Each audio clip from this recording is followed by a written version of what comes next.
ಕರ್ನಾಟಕ ರಾಜ್ಯದ ಸಮಸ್ತ ವಿದ್ಯಾರ್ಥಿಗಳಿಗೆ ಟಿ.ಬಿ. ರೆಡ್ಡಿ ಆನ್ಲೈನ್ ಕ್ಲಾಸಸ್ಗೆ ಸ್ವಾಗತ. ನಾನು ಅಶ್ವಿನಿ ಬೋನಾಳ್. ಸೊ ಇಂದಿನ ಕ್ಲಾಸ್ನಲ್ಲಿ ನಾನು ಭಾರತ ಭೂಗೋಳಶಾಸ್ತ್ರದ 2ನೇ ಟಾಪಿಕ್ ಡಿಸ್ಕಸ್ ಮಾಡ್ತಾ ಇದ್ದೆ.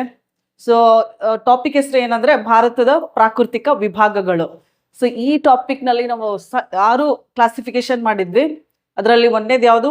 ಉತ್ತರದ ಹಿಮಾಲಯ ಪರ್ವತಗಳು, ಉತ್ತರದ ಮಹಾ ಮೈದಾನ, ಪರ್ಯಾಯ ಪ್ರಸ್ಥಭೂಮಿ, ಕರಾವಳಿ ಮೈದಾನ, ಭಾರತದ ಮರುಭೂಮಿ ಮತ್ತು ದ್ವೀಪಗಳು. ಸೊ ಅದರಲ್ಲಿ ಫಸ್ಟ್ ಕಂಟೆಂಟ್ ಯಾವುದು ಕ್ಲಾಸಿಫಿಕೇಶನ್ ಅಂದ್ರೆ ಹಿಮಾಲಯ ಪರ್ವತಗಳು. ಸೊ ಮತ್ತೆ ಹಿಮಾಲಯ ಪರ್ವತಗಳನ್ನ ನಾವು 5 ರೀತಿಯಾಗಿ ಕ್ಲಾಸಿಫಿಕೇಶನ್ ಮಾಡಿದ್ವಿ. ಯಾವ್ದ್ಯಾವ್ದು ಅಂದ್ರೆ ಟ್ರಾನ್ಸ್ ಹಿಮಾಲಯ, ಹಿಮಾದ್ರಿ ಹಿಮಾಲಯ, ಹಿಮಾಚಲ್ ಹಿಮಾಲಯ, ಶಿವಾಲಿಕ್ ಮತ್ತು ಪೂರ್ವಾಂಚಲ ಬೆಟ್ಟಗಳು. ತಿಳಿತಾ? ಹಾಗಾದ್ರೆ ಇಂದಿನ ಕ್ಲಾಸ್ನಲ್ಲಿ ಟ್ರಾನ್ಸ್ ಹಿಮಾಲಯಸ್ ಹೇಳಿದ್ದೆ ನಾನು. ಟ್ರಾನ್ಸ್ ಹಿಮಾಲಯಸ್ ಅದರಲ್ಲಿ ಯಾವ್ದಾವ್ದು ಬರುತ್ತೆ ಶ್ರೇಣಿಗಳು ಅಂದಾಗ? ಕಾರಕೋರಂ ಶ್ರೇಣಿ, ಲಡಾಖ್ ಶ್ರೇಣಿ, ಜಸ್ಕರ್ ಶ್ರೇಣಿ ಮತ್ತು ಕೈಲಾಶ್ ಪರ್ವತ ಶ್ರೇಣಿ. ಎಲ್ಲಿ ಬರುತ್ತೆ ಕೈಲಾಶ್? ಟಿಬೆಟ್ನಲ್ಲಿ ಬರುತ್ತೆ, ರೈಟ್? ಹಾಗಾದ್ರೆ ಇವತ್ತು ನೆಕ್ಸ್ಟ್ ಕ್ಲಾಸಿಫಿಕೇಶನ್ ಯಾವುದು ಅಂದ್ರೆ ಹಿಮಾದ್ರಿ ಹಿಮಾಲಯ. ಯಾವುದು? ಹಿಮಾದ್ರಿ ಹಿಮಾಲಯ. ಇದಕ್ಕೆ ಹಲವಾರು ಹೆಸರುಗಳದವ, ಗೊತ್ತಿರಲಿ. ಹಿಮಾದ್ರಿ ಹಿಮಾಲಯದ ಜೊತೆ ಮತ್ತೇನಂತ ಕರೀತಾರೆ? ಒಳ ಹಿಮಾಲಯ. ಇಂಗ್ಲಿಷ್ನಲ್ಲಿ ಇನ್ನರ್ ಹಿಮಾಲಯಾಸ್, ಇನ್ನರ್ ಹಿಮಾಲಯಾಸ್ ಏನಂತ ಕರೀತಾರೆ? Inner Himalayas. ಮಹಾ ಹಿಮಾಲಯ. ಮಹಾ ಅಂದ್ರೆ ಏನು? ಈ ಪರ್ವತ ಶ್ರೇಣಿ ಎಲ್ಲಾ ಹಿಮಾಲಯ ಪರ್ವತಗಳಲ್ಲಿ ಅತ್ಯುನ್ನತವಾದ ಶ್ರೇಣಿ, ಬಹಳ ಎತ್ತರ ಅದಾವ, ಹೌದಿಲ್ಲ? ಹಾಗಾಗಿ ಇದನ್ನ ಇಂಗ್ಲಿಷ್ನಲ್ಲಿ ಗ್ರೇಟ್ ಅಂತ ಕರೀತಾರೆ. Great Himalayas. Clear? Great Himalayas. Himadri Himalayas, inner Himalayas and great Himalayas ಎಲ್ಲ ಒಂದೇ. ಸೊ ಹಾಗಾದ್ರೆ ಇದ್ರ ಬಗ್ಗೆ ಏನೇನ್ ಪಾಯಿಂಟ್ಸ್ ಇದೆ ನೋಡೋಣ. First point, very very important point. Himalaya ಪರ್ವತದಲ್ಲಿ ಅತಿ ಎತ್ತರದ ಶ್ರೇಣಿಯಾಗಿದೆ. ಹಿಮಾಲಯ ಪರ್ವತಗಳಲ್ಲಿ ಅತ್ಯಂತ ಎತ್ತರವಾದ ಶ್ರೇಣಿ ಯಾವುದು ಅಂದ್ರೆ ಹಿಮಾದ್ರಿ ಹಿಮಾಲಯ. ಆಯ್ತಾ? ಇದರ ಬಹುಭಾಗವು ಹಿಮದಿಂದ ಆವೃತವಾಗಿರುವುದರಿಂದ ಇದನ್ನು ಹಿಮಾದ್ರಿ ಹಿಮಾಲಯ ಅಂತ ಹೇಳಿ ಕರೀತಾರೆ. ನೋಡ್ರಿ, ಫಸ್ಟ್ ಪಾಯಿಂಟ್ ಏನಿತ್ತು? ಹಿಮಾಲಯ ಪರ್ವತಗಳಲ್ಲಿ ಅತ್ಯಂತ ಎತ್ತರವಾದ ಪರ್ವತ ಶ್ರೇಣಿ ಯಾವುದು ಅಂದ್ರೆ ಹಿಮಾದ್ರಿ ಹಿಮಾಲಯ. ಸೊ ಎತ್ತರ ಹೆಚ್ಚಾದಂಗೆ ಏನಾಗುತ್ತೆ? ಟೆಂಪರೇಚರ್ ಕಡಿಮೆ ಆಗುತ್ತೆ. ಹಾಗಾಗಿ ಟಾಪ್ ಆಫ್ ದ ಮೌಂಟೇನ್, ಆ ಪರ್ವತದ ಎತ್ತರದಲ್ಲಿ, ಶಿಖರ ಅಂತ ಕರಿತೀವ, ಸೊ ಅಲ್ಲಿ ಯಾವಾಗ್ಲೂ ಐಸ್ ಇರುತ್ತೆ, ಅಂದ್ರೆ ಹಿಮ ಇರುತ್ತೆ. ಹಾಗಾಗಿ ಇದೇನು ಏನಂತ ಕರೀತಾರೆ? ಹಿಮಾದ್ರಿ ಹಿಮಾಲಯ ಅಂತ ಕೂಡ ಕರೀತಾರೆ. ಹೆಚ್ಚು ಹಿಮ ಇರುತ್ತೆ. ಸೊ ಈ ಒಂದು ಹಿಮಾಲಯ ಪರ್ವತಗಳು. ನೆಕ್ಸ್ಟ್ ಪಾಯಿಂಟ್, ಹಿಮಾದ್ರಿ ಹಿಮಾಲಯವು ಹೊರ ಹಿಮಾಲಯದ ದಕ್ಷಿಣದಲ್ಲಿ ಕಂಡು ಬರುತ್ತೆ. ಹೊರ ಹಿಮಾಲಯ ಅಂದ್ರೆ ಯಾವುದು? ಫಸ್ಟ್ ಕ್ಲಾಸಿಫಿಕೇಶನ್ ಟ್ರಾನ್ಸ್ ಹಿಮಾಲಯ. ಟ್ರಾನ್ಸ್ ಹಿಮಾಲಯದ ದಕ್ಷಿಣದಲ್ಲಿರುವ ಹಿಮಾಲಯ ಪರ್ವತಗಳೇ ಯಾವುದು ಅಂದ್ರೆ ಹಿಮಾದ್ರಿ ಹಿಮಾಲಯ, ರೈಟ್? ಹಾಗಾದ್ರೆ ದಕ್ಷಿಣದಲ್ಲಿ ಕಂಡು ಬರುತ್ತೆ. ಹಿಮಾದ್ರಿ ಹಿಮಾಲಯವು ಹೊರ ಹಿಮಾಲಯದ ದಕ್ಷಿಣದಲ್ಲಿ ಕಂಡು ಬರುತ್ತದೆ. ಕ್ಲಿಯರ್? ಅದ್ರ ಸೌತ್ ನಲ್ಲಿ. ಹಾಗಾದ್ರೆ ಹಿಮಾದ್ರಿ ಹಿಮಾಲಯದ ಪಟ್ಟು ಥಿಕ್ನೆಸ್ ಎಷ್ಟು, ಅಗಲ ಎಷ್ಟು ಅಂತ ಕೇಳಿದ್ರೆ 25 ಕಿಲೋಮೀಟರ್ ಇದೆ ಥಿಕ್ನೆಸ್. ಸರಾಸರಿ ಎತ್ತರ 6000 ಮೀಟರ್. ಎಷ್ಟಿದೆ ರೀ? 6000 ಮೀಟರ್. ಇದ್ರ ಬಗ್ಗೆ ಐತಿದೆಲ್ಲ ಹಿಮಾದ್ರಿ ಹಿಮಾಲಯ. ಹಾಗಾದ್ರೆ ಮ್ಯಾಪ್ ನಲ್ಲಿ ಒಂದ್ಸಲ ನೋಡೋಣ. ಸೊ ಇಲ್ಲಿದೆ ಟ್ರಾನ್ಸ್ ಹಿಮಾಲಯ. ಟ್ರಾನ್ಸ್ ಹಿಮಾಲಯದ ಮತ್ತೆ ಇತರೆ ಪರ್ವತ ಶ್ರೇಣಿಗಳಂದಾಗ ಯಾವ್ದ್ಯಾವ್ದು ಹೇಳಿದ್ದೆ ನಾನು, ನೆನ್ಪು ಮಾಡ್ಕೊಳ್ಳಿ. ಕಾರಕೋರಂ ಶ್ರೇಣಿ, ಅದಾದ್ಮೇಲೆ ಲಡಾಖ್ ಶ್ರೇಣಿ, ಜಸ್ಕರ್ ಶ್ರೇಣಿ, ಆಮೇಲೆ ಇನ್ನೊಂದು ಟಿಬೆಟ್ನಲ್ಲಿ ಇರುವಂತ ಶ್ರೇಣಿ ಯಾವುದು? ಕೈಲಾಶ್ ಶ್ರೇಣಿ. ಇದೆಲ್ಲ ಟ್ರಾನ್ಸ್ ಹಿಮಾಲಯ ಅಥವಾ ಹೊರ ಹಿಮಾಲಯ ಅಂತ ಕರಿತೀವಿ. ಈ ಹೊರ ಹಿಮಾಲಯದ ದಕ್ಷಿಣದಲ್ಲಿರುವಂತಹ ಪರ್ವತ ಶ್ರೇಣಿನೇ ಯಾವುದು ಅಂತ ಕೇಳಿದ್ರೆ ಯಾವುದು? ಹಿಮಾದ್ರಿ ಹಿಮಾಲಯ. ಜಮ್ಮು ಕಾಶ್ಮೀರದಿಂದ ಎಲ್ಲಿವರೆಗೂ ಇದೆ ರೀ? ಅರುಣಾಚಲ ಪ್ರದೇಶ ಇದೆ ಹಿಮಾದ್ರಿ ಹಿಮಾಲಯ. ತಿಳಿತಾ? ಹೈಟ್ ಎಷ್ಟು? ಸರಾಸರಿ ಎತ್ತರ ಎಷ್ಟು ಅಂದ್ರೆ 6000 ಮೀಟರ್. ಥಿಕ್ನೆಸ್ ಎಷ್ಟು ಅಂತ ಕೇಳಿದ್ರೆ 25 ಕಿಲೋಮೀಟರ್. ನೆಕ್ಸ್ಟ್, ಇದು ಅಗ್ನಿಶಿಲೆ ಮತ್ತು ರೂಪಾಂತರ ಶಿಲೆಗಳಿಂದ ಮಾಡಲ್ಪಟ್ಟಿದೆ. ಬಹಳ ಇಂಪಾರ್ಟೆಂಟ್ ಪಾಯಿಂಟು. ಸೊ ಹಿಮಾದ್ರಿ ಹಿಮಾಲಯಗಳು ಯಾವ ಶಿಲೆಗಳಿಂದ ಮಾಡಲ್ಪಟ್ಟಿವೆ ಅಂತ ಕೇಳಿದ್ರೆ ಒಂದು ಅಗ್ನಿಶಿಲೆ ಬಿಟ್ರೆ ರೂಪಾಂತರ ಶಿಲೆ. ಇಂಗ್ಲಿಷ್ನಲ್ಲಿ ಇಗ್ನಿಯಸ್ ರಾಕ್ಸ್ ಅಂತ ಕರೀತಾರೆ. ರೂಪಾಂತರ ಶಿಲೆಗೆ ಮೆಟಾಮಾರ್ಫಿಕ್ ರಾಕ್ ಅಂತ ಕರೀತಾರೆ. ಕ್ಲಿಯರ್? ಅಂದ್ರೆ ಜ್ವಾಲಾಮುಖಿ ಚಟುವಟಿಕೆಯಿಂದ ಬಂದಂತ ಪ್ರಥಮ ಶಿಲೆಗಳೇ ಯಾವುದಂದ್ರೆ ಅಗ್ನಿಶಿಲೆಗಳು. ಇದೇ ಅಗ್ನಿಶಿಲೆಗಳು ಉಷ್ಣ ಮತ್ತು ಒತ್ತಡಕ್ಕೆ ಒಳಗಾದಾಗ ಅಗ್ನಿಶಿಲೆ ಹೋಗಿ ಏನಾಗುತ್ತೆ ಅಂದ್ರೆ ರೂಪಾಂತರ ಶಿಲೆಯಾಗಿ ಮಾರ್ಪಾಡಾಗುತ್ತದೆ. ತಿಳಿತಾ? ಸೊ ಉದಾಹರಣೆ, ಅಗ್ನಿಶಿಲೆಗಳಿಗೆ ಉದಾಹರಣೆ ಅಂದ್ರೆ ಯಾವ್ದಾವ್ದು ಬರುತ್ತೆ? ಗ್ರಾನೈಟ್, ಬಸಾಲ್ಟ್, ಗೊತ್ತಿದೆ ಅಲ್ಲ ಗ್ರಾನೈಟ್. ಸೊ ಇನ್ನೊಂದು ಬರುತ್ತೆ ಬಸಾಲ್ಟ್ ಶಿಲೆನೂ ಕೂಡ ಏನಾಗಿದೆ, ಅದನ್ನು ಕೂಡ ಅಗ್ನಿಶಿಲೆ. ಸೊ ಹಿಮಾದ್ರಿ ಹಿಮಾಲಯದ ಗರ್ಭ ಭಾಗವು ಗ್ರಾನೈಟ್ ಶಿಲೆಯಿಂದ ಕೂಡಿದೆ. ನಾವು ಕೋರ್ ಅಂತ ಏನಕ್ಕೆ ಕರಿತೀವಿ? ಸೊ ಇದು ಹಿಮಾದ್ರಿ ಹಿಮಾಲಯ ಪರ್ವತ ಶ್ರೇಣಿ ಇದ್ರೆ ಕೋರ್ ಗರ್ಭ ಭಾಗವು ಯಾವುದರಿಂದ ಮಾಡಲ್ಪಟ್ಟಿದೆ ಅಂದ್ರೆ ಅಗ್ನಿಶಿಲೆಗಳಿಂದ ಅಥವಾ ಗ್ರಾನೈಟ್ ಶಿಲೆಯಿಂದ. ಯಾವ ಶಿಲೆ? ಗ್ರಾನೈಟ್ ಶಿಲೆಯಿಂದ ಮಾಡಲ್ಪಟ್ಟಿದೆ. ಇವು ಅತ್ಯಂತ ಗಟ್ಟಿಯಾದ ಶಿಲೆಗಳು, ತಿಳಿತಾ? ಎಸ್. ನೆಕ್ಸ್ಟ್, ನೀಸ್ ಸಿಸ್ಟ್ ಅಮೃತ ಶಿಲೆಗಳು. ನೀಸ್ ಸಿಸ್ಟ್ ಅಮೃತ ಶಿಲೆಗಳು ರೂಪಾಂತರ ಶಿಲೆಗಳಾಗಿವೆ. ಇವು ಮೆಟಾಮಾರ್ಫಿಕ್ ಕ್ರಾಸ್, ರೈಟ್? ಅದೇ ಇದೆ ಇಲ್ಲಿ ಪಾಯಿಂಟು. ತೀವ್ರ ಒತ್ತಡ ಶಾಖದಿಂದ ಹಳೆಯ ಶಿಲೆಗಳು ಬದಲಾಗಿ ರೂಪುಗೊಂಡಿವೆ. ಅರ್ಥ ಆಯ್ತಾ? ಸೊ ರೂಪಾಂತರ ಶಿಲೆಗಳಿಗೆ ಉದಾಹರಣೆ ಅಂದಾಗ ನೀಸ್, ಸಿಸ್ಟ್ ಮತ್ತು ಅಮೃತ ಶಿಲೆ, ಮಾರ್ಬಲ್ ಅಂತ ಕರಿತೀವಲ್ಲ. ನೆಕ್ಸ್ಟ್ ಪಾಯಿಂಟ್, ಅತಿ ಹೆಚ್ಚು ಎತ್ತರವಾಗಿರುವ ಶ್ರೇಣಿ ಆಗಿರುವುದರಿಂದ ಬಹುತೇಕ ಅತ್ಯುನ್ನತ ಶಿಖರಗಳು ಈ ಪರ್ವತ ಶ್ರೇಣಿಯಲ್ಲಿ ಕಂಡು ಬರುತ್ತದೆ. ಸೊ ಆಗ್ಲೇ ನಾನು ಪಾಯಿಂಟ್ ಹೇಳ್ದೆ, ಏನೋ ಹಿಮಾಲಯ ಪರ್ವತ ಶ್ರೇಣಿಗಳಲ್ಲಿ ಅತ್ಯಂತ ಉದ್ದವಾದ ಪರ್ವತ ಶ್ರೇಣಿನೇ ಯಾವುದು ಅಂದ್ರೆ ಹಿಮಾದ್ರಿ ಹಿಮಾಲಯ. ಸೊ ಈ ಒಂದು ಶ್ರೇಣಿಯಲ್ಲಿ ಅತ್ಯುನ್ನತವಾದ ಶಿಖರಗಳು ಕಂಡು ಬರ್ತಾವ.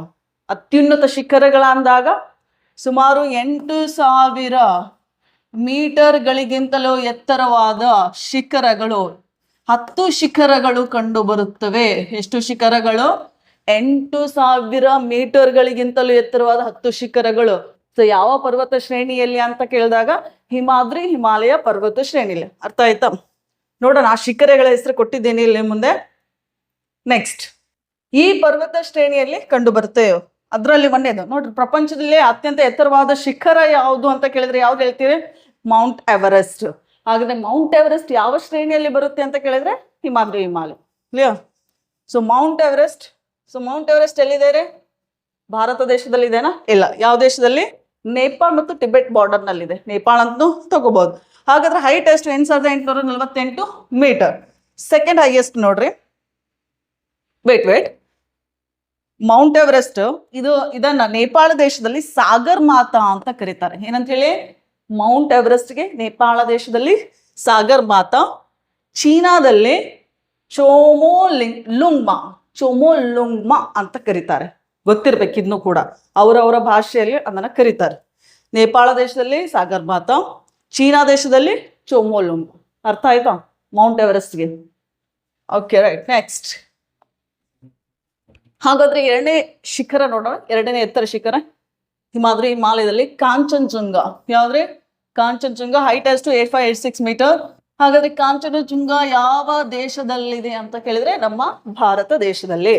ಯಾವ ದೇಶದಲ್ಲಿ? ಭಾರತ ದೇಶದಲ್ಲಿ. ಹಾಗಾದ್ರೆ ಭಾರತದ ಎತ್ತರವಾದ ಶಿಖರ ಅಂದ್ರೆ ಯಾವ್ದು ಹೇಳ್ತೀರಾ? ಯಾವುದು? K2 ಹೇಳ್ಬೇಕು.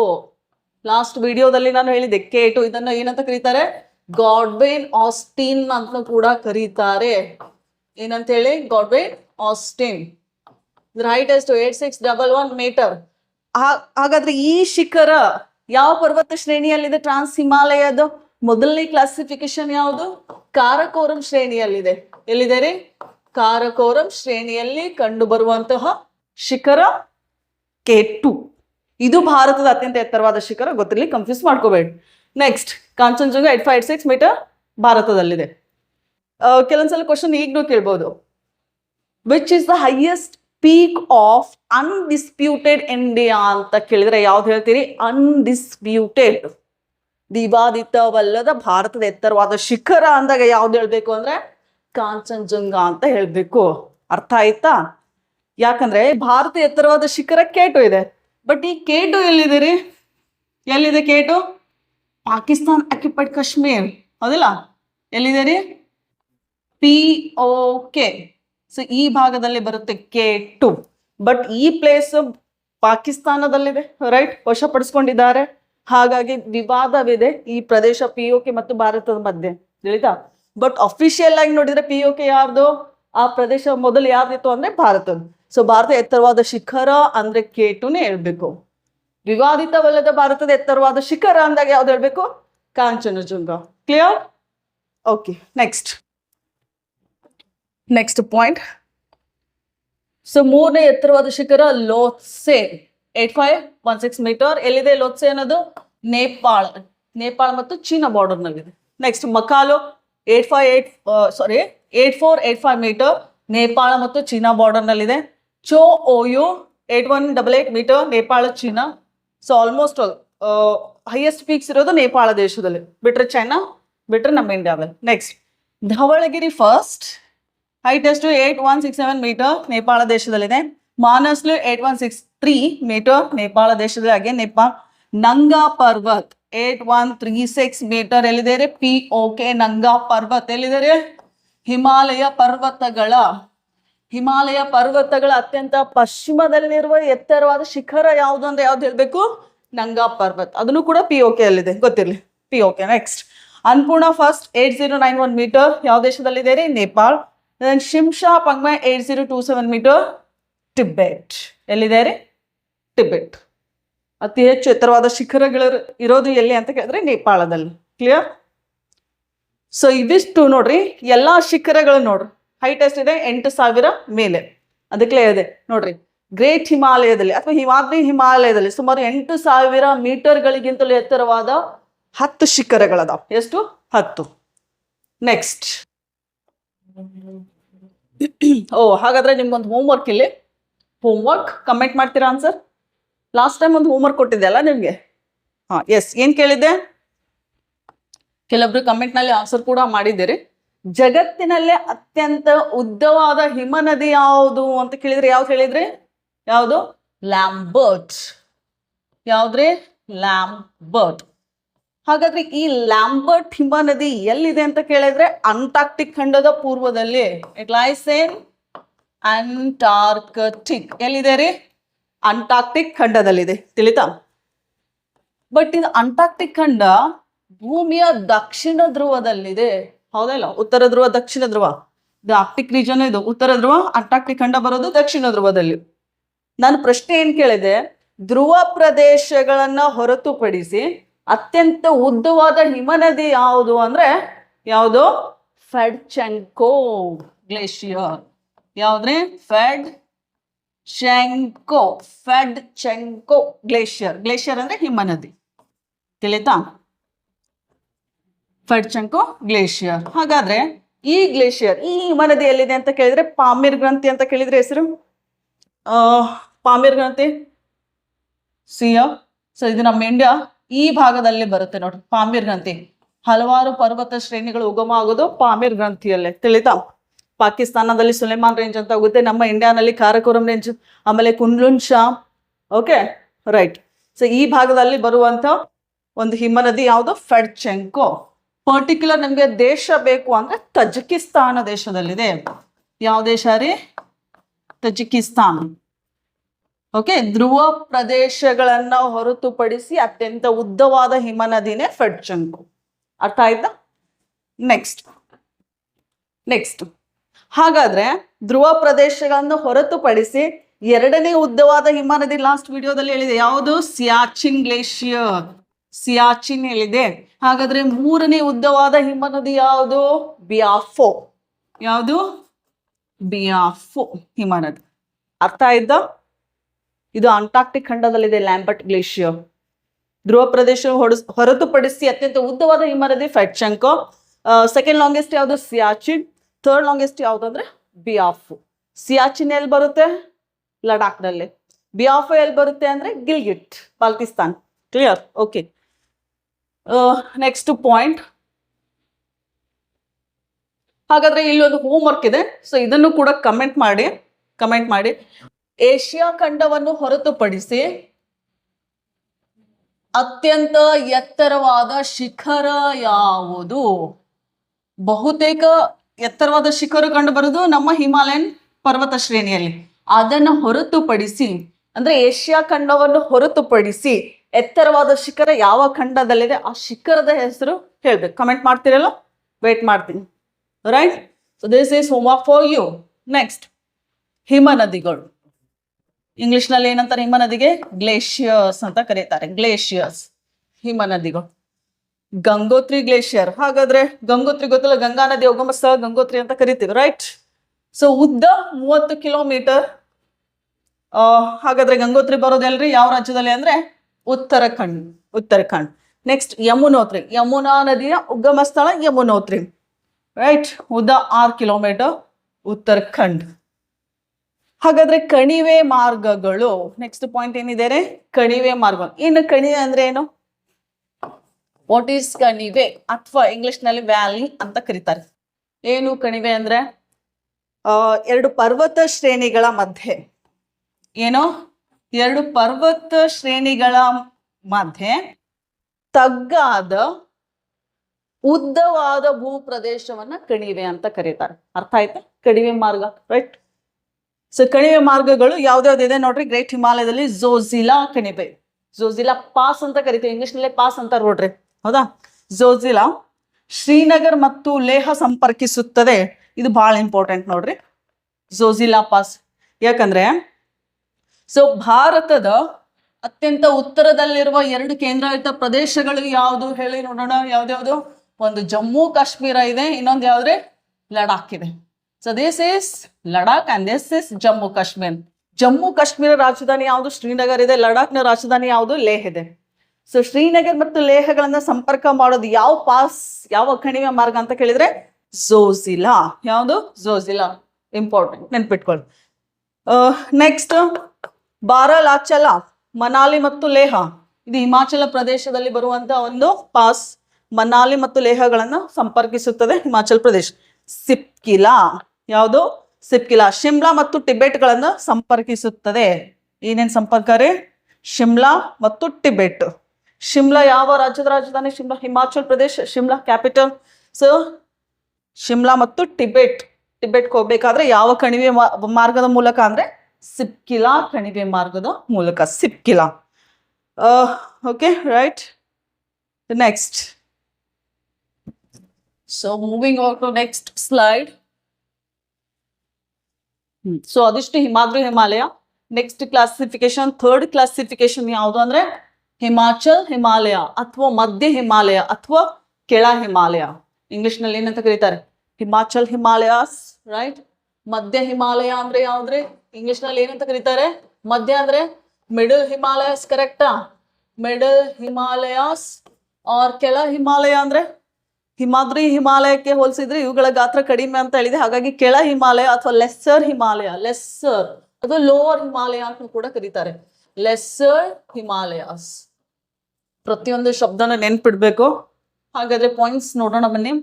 ಸೊ ಉತ್ತರದಲ್ಲಿ ಹಿಮಾದ್ರಿ ಹಿಮಾಲಯ ಮತ್ತು ದಕ್ಷಿಣದಲ್ಲಿ ಶಿವಾಲಿಕ್ ಬೆಟ್ಟಗಳ ನಡುವೆ ಇದೆ, ಗೊತ್ತಿದೆಯಲ್ಲ? ಸೊ ಉತ್ತರದಲ್ಲಿ ಸಿಯಾ, ಓಕೆ, ಇದು ಟ್ರಾನ್ಸ್ ಹಿಮಾಲಯ ಅಂತ ಅನ್ಕೊಳ್ಳಿ. ಇದು ಗ್ರೇಟ್ ಹಿಮಾಲಯ. ಗ್ರೇಟ್ ಹಿಮಾಲಯ ಆದ್ಮೇಲೆ ಹಿಮಾಚಲ್ ಹಿಮಾಲಯ, ಅದಾದ್ಮೇಲೆ ಶಿವಾಲಿಕ್ ಬೆಟ್ಟಗಳು ಅಂತ ಬರ್ತಾವ. So this is Great Himalaya, GH ಅಂತ ಬರೀತೀನಿ. ಇದು Great Himalaya, right. I am sorry, ಇದಿದೆ Great Himalaya. This one is Great Himalaya, Himachal Himalaya and Shivalik. ಹಾಗಾದ್ರೆ ಹಿಮಾಚಲ್ ಹಿಮಾಲಯ ಅಥವಾ ಲೆಸ್ಸರ್ ಹಿಮಾಲಯಸ್ ಯಾವ ಪರ್ವತ ಶ್ರೇಣಿಗಳ ಮಧ್ಯೆ ಇದೆ ಅಂದ್ರೆ ಗ್ರೇಟ್ ಹಿಮಾಲಯಸ್ ಮತ್ತು ಶಿವಾಲಿಕ್ ರೇಂಜ್ ಬೆಟ್ಟಗಳು. ಅರ್ಥ ಆಯ್ತಾ? ಹಾಗಾಗಿ ಇವುಗಳನ್ನು ಮಧ್ಯ ಹಿಮಾಲಯ ಅಂತೇಳಿ ಕರೀತಾರೆ. ಯಾವ ಹಿಮಾಲಯ? ಮಧ್ಯ ಹಿಮಾಲಯ ಅಂತ ಕರೆಯೋದಕ್ಕೆ ಕಾರಣ ಏನಂದ್ರೆ ನೋಡ್ರಿ, ಶಿವಾಲಿಕ್ ಬೆಟ್ಟಗಳಿಗೆ ಏನಂತ ಕರೀತಾರೆ? ಔಟರ್ ಹಿಮಾಲಯಾಸ್ ಅಂತ ಕರೀತಾರೆ. ಹೋದ್ ಕ್ಲಾಸ್ ನಲ್ಲಿ ಹೇಳಿದೆ ಔಟರ್ ಹಿಮಾಲಯಾಸ್, ಅದ್ರ ಒಳಗೆ ಇರುವಂತದ್ದು ಮಿಡಲ್ ಹಿಮಾಲಯಾಸ್, ಕರೆಕ್ಟಾ? ಯಾವುದು? ಹಿಮಾಚಲ್ ಹಿಮಾಲಯಗಳಿಗೆ ಮಿಡಲ್ ಹಿಮಾಲಯಸ್, ಮಧ್ಯ ಹಿಮಾಲಯ. ಅದ್ರ ಮೇಲೆ ಇರುವಂತಹ ಹಿಮಾಲಯಸ್ ಯಾವುದು? ಗ್ರೇಟ್ ಹಿಮಾಲಯ. ಇವುಗಳನ್ನ ಇನ್ನರ್ ಹಿಮಾಲಯಾಸ್ ಅಂತ ಕರೀತಾರೆ. Inner Himalayas. Understood? Any doubt? ಅದ್ರ ಮೇಲೆ ಇರೋದು ಯಾವುದು? Trans Himalaya. Clear? Right. Next point. ಈ ಪರ್ವತಗಳು ಸುಮಾರು 45 ಮಿಲಿಯನ್ ವರ್ಷಗಳ ಹಿಂದೆ ಆದ 2ನೇ ಪ್ರಮುಖ ಉನ್ನತೀಕರಣದಿಂದ ರಚನೆಗೊಂಡಿವೆ. ಉನ್ನತೀಕರಣ ಅಂದ್ರೆ ಏನು? ಸೊ ಯಾವಾಗ ನಮ್ಮ ಭಾರತ ಭೂಫಲಕ ಯುರೇಷಿಯಾದೊಂದಿಗೆ ಪ್ರೆಸ್ ಮಾಡಿದಾಗ ಫಸ್ಟ್ ಪರ್ವತ ಶ್ರೇಣಿ ಹುಟ್ಟಿದೆ ಯಾವ್ದಂದ್ರೆ ಟ್ರಾನ್ಸ್ ಹಿಮಾಲಯ ಮತ್ತು great Himalaya. At a time emerge ಆಗಿದ್ದು ಟ್ರಾನ್ಸ್ ಮತ್ತು ಗ್ರೇಟ್ ಹಿಮಾಲಯ. ಸೆಕೆಂಡ್ ಸಲ ಪ್ರೆಸ್ ಮಾಡಿದಾಗ ಅಲ್ಲಿ ಉಂಟಾದಂತಹ ಪರ್ವತ ಶ್ರೇಣಿನೇ ಯಾವುದು ಅಂದ್ರೆ ಹಿಮಾಚಲ್ ಹಿಮಾಲಯ. ಅರ್ಥ ಆಯ್ತಾ? 2ನೇ ಪ್ರಮುಖ ಉನ್ನತೀಕರಣದಿಂದ, ಪ್ರೆಸ್ಸಿಂಗ್ ಅಥವಾ ಘರ್ಷಣೆ ಏನಂತ ಕರೀತೀರಿ, ಉನ್ನತೀಕರಣದಿಂದ ರಚನೆಗೊಂಡಿದೆ. ಅರ್ಥ ಆಯ್ತಾ? IS ಎಷ್ಟು 45 ಮಿಲಿಯನ್ ವರ್ಷಗಳ ಹಿಂದೆ. ಗ್ರೇಟರ್ ಹಿಮಾಲಯಸ್ ಅಂದಾಗ ಸುಮಾರು 60ರಿಂದ 65 ಮಿಲಿಯನ್ ವರ್ಷಗಳ ಹಿಂದೆ ರಚನೆ ಆಗಿತ್ತು. ತಿಳಿತಾ? ಎಲ್ಲಾ ಹಿಮಾಲಯ ಪರ್ವತ ಶ್ರೇಣಿಗಳು ಒಮ್ಮೆ ಎಮರ್ಸ್ ಆಗಿಲ್ಲ ರೀ, ಒಂದಾದ್ಮೇಲೆ ಒಂದಾಗಿವೆ, ಗೊತ್ತಿರ್ಲಿ. ಹಾಗಾದ್ರೆ ಹಿಮಾಲಯದ ಸರಾಸರಿ ಎತ್ತರ ಎಷ್ಟು ಅಂತ ಕೇಳಿದ್ರೆ 3700 ಮೀಟರ್ ಇಂದ 4500 ಮೀಟರ್. ಓಕೆ, ಎಲ್ಲಿವರೆಗೂ? ಸುಮಾರು ಒಂದು 4.5 ಕಿಲೋಮೀಟರ್ ವರೆಗೂ. ಕೆಲವೊಂದು ಪ್ರದೇಶದಲ್ಲಿ 5000 ಮೀಟರ್ ಕೂಡ ಇದಾವ, ಅಷ್ಟು ಹೈಟ್ನಾಗ ಅದ. 5 ಕಿಲೋಮೀಟರ್ ವರೆಗೂ ಹೈಟ್ ಅದ. ಅರ್ಥ ಆಯ್ತಾ? Next point. ನೆಕ್ಸ್ಟ್ ಶಿಲೆಗಳು. ಆಗ್ಲೇ ಹೇಳಿದೆ ನಾನು, ಗ್ರೇಟ್ ಹಿಮಾಲಯಾಸ್ ಯಾವ ಶಿಲೆಗಳಿಂದ ಮಾಡಲ್ಪಟ್ಟಿವೆ ಅಂದಾಗ ಅಗ್ನಿಶಿಲೆ ಮತ್ತು ರೂಪಾಂತರ ಶಿಲೆ ಹೇಳಿದ್ದೆ, ಹೌದಾ? ಹಾಗಾದ್ರೆ ಹಿಮಾಲಯ ಯಾವ ಶಿಲೆಗಳಿಂದ ಮಾಡಲ್ಪಟ್ಟಿವೆ ಅಂತ ಕೇಳಿದ್ರೆ ಸುಣ್ಣದ ಕಲ್ಲು, ಲೈಮ್ ಸ್ಟೋನ್ ಮತ್ತು ಮರಳು ಶಿಲೆ ಸ್ಯಾಂಡ್ ಸ್ಟೋನ್ ಮತ್ತು ಕ್ವಾರ್ಟ್ಸೈಟ್. ಇಂಗ್ಲಿಷ್ನಲ್ಲೂ ಕ್ವಾರ್ಟ್ಸೈಟ್ ಅಂತಾನೆ ಕರೀತಾರೆ. ಸುಣ್ಣದ ಕಲ್ಲು, ಮರಳು ಶಿಲೆ ಮತ್ತು ಕ್ವಾರ್ಟ್ಸೈಟ್. ಹಾಗಾದ್ರೆ ಯಾವ ಶಿಲೆಗಳಿಗೆ ಉದಾಹರಣೆ ಕೊಡ್ತೀರಾ ಹೇಳ್ರಿ? ಶಿಲೆಗಳಲ್ಲಿ 3 ವಿಧಗಳು: ಅಗ್ನಿಶಿಲೆ, ಆಮೇಲೆ ಕಣಶಿಲೆ ಅಥವಾ ಜಲಜ ಶಿಲೆ ಅಂತ ಕರೀತಾರೆ, ಆಮೇಲೆ ರೂಪಾಂತರ ಶಿಲೆ. ಹಾಗಾದ್ರೆ ಈ 3ರಲ್ಲಿ ಇದು ಯಾವ ಪ್ರಕಾರದ ಶಿಲೆಗಳು? ಸೆಡಿಮೆಂಟರಿ, ಜಲಜ ಶಿಲೆಗಳು. ಇವು ಎಂತಹ ಶಿಲೆಗಳು ಅಂತ ಕೇಳಿದ್ರೆ ಜಲಜ ಶಿಲೆಗಳು, ಸೆಡಿಮೆಂಟರಿ ರಾಕ್ಸ್. ಗೊತ್ತಿರ್ಲಿ, ಸುಣ್ಣದ ಕಲ್ಲು, ಮರಳು ಶಿಲೆ ಮತ್ತು ಕ್ವಾರ್ಟ್ಸೈಟ್. ಇವು ಶಿಲೆಗಳು ಬಹಳ ಮೃದು ಇರ್ತಾವ, ಅಷ್ಟು ಗಟ್ಟಿ ಆಗಿರೋದಿಲ್ಲ. ಅಗ್ನಿಶಿಲೆಗಳು ಬಹಳ ಗಟ್ಟಿ, ತಿಳಿತಾ? ಹಾಗಾಗಿ ಈ ಪ್ರದೇಶದಲ್ಲಿ, ಈ ಪರ್ವತ ಶ್ರೇಣಿಗೆ ಅತಿ ಹೆಚ್ಚಾಗಿ ಭೂಕಂಪನ ಆಗೋದು, ಲ್ಯಾಂಡ್ ಸ್ಲೈಡ್, ಪರ್ವತ ಕಳ್ಚ್ಕೊಂಡು ಬೀಳೋದು ಭಾಗ ಅತಿ ಹೆಚ್ಚಾಗಿ ಆಗೋದು ಇಲ್ಲ, ಯಾಕಂದ್ರೆ ಮೃದು ಆಗಿರುತ್ತೆ ಬೆಟ್ಟಗಳು, ತಿಳಿತಾ? Next point.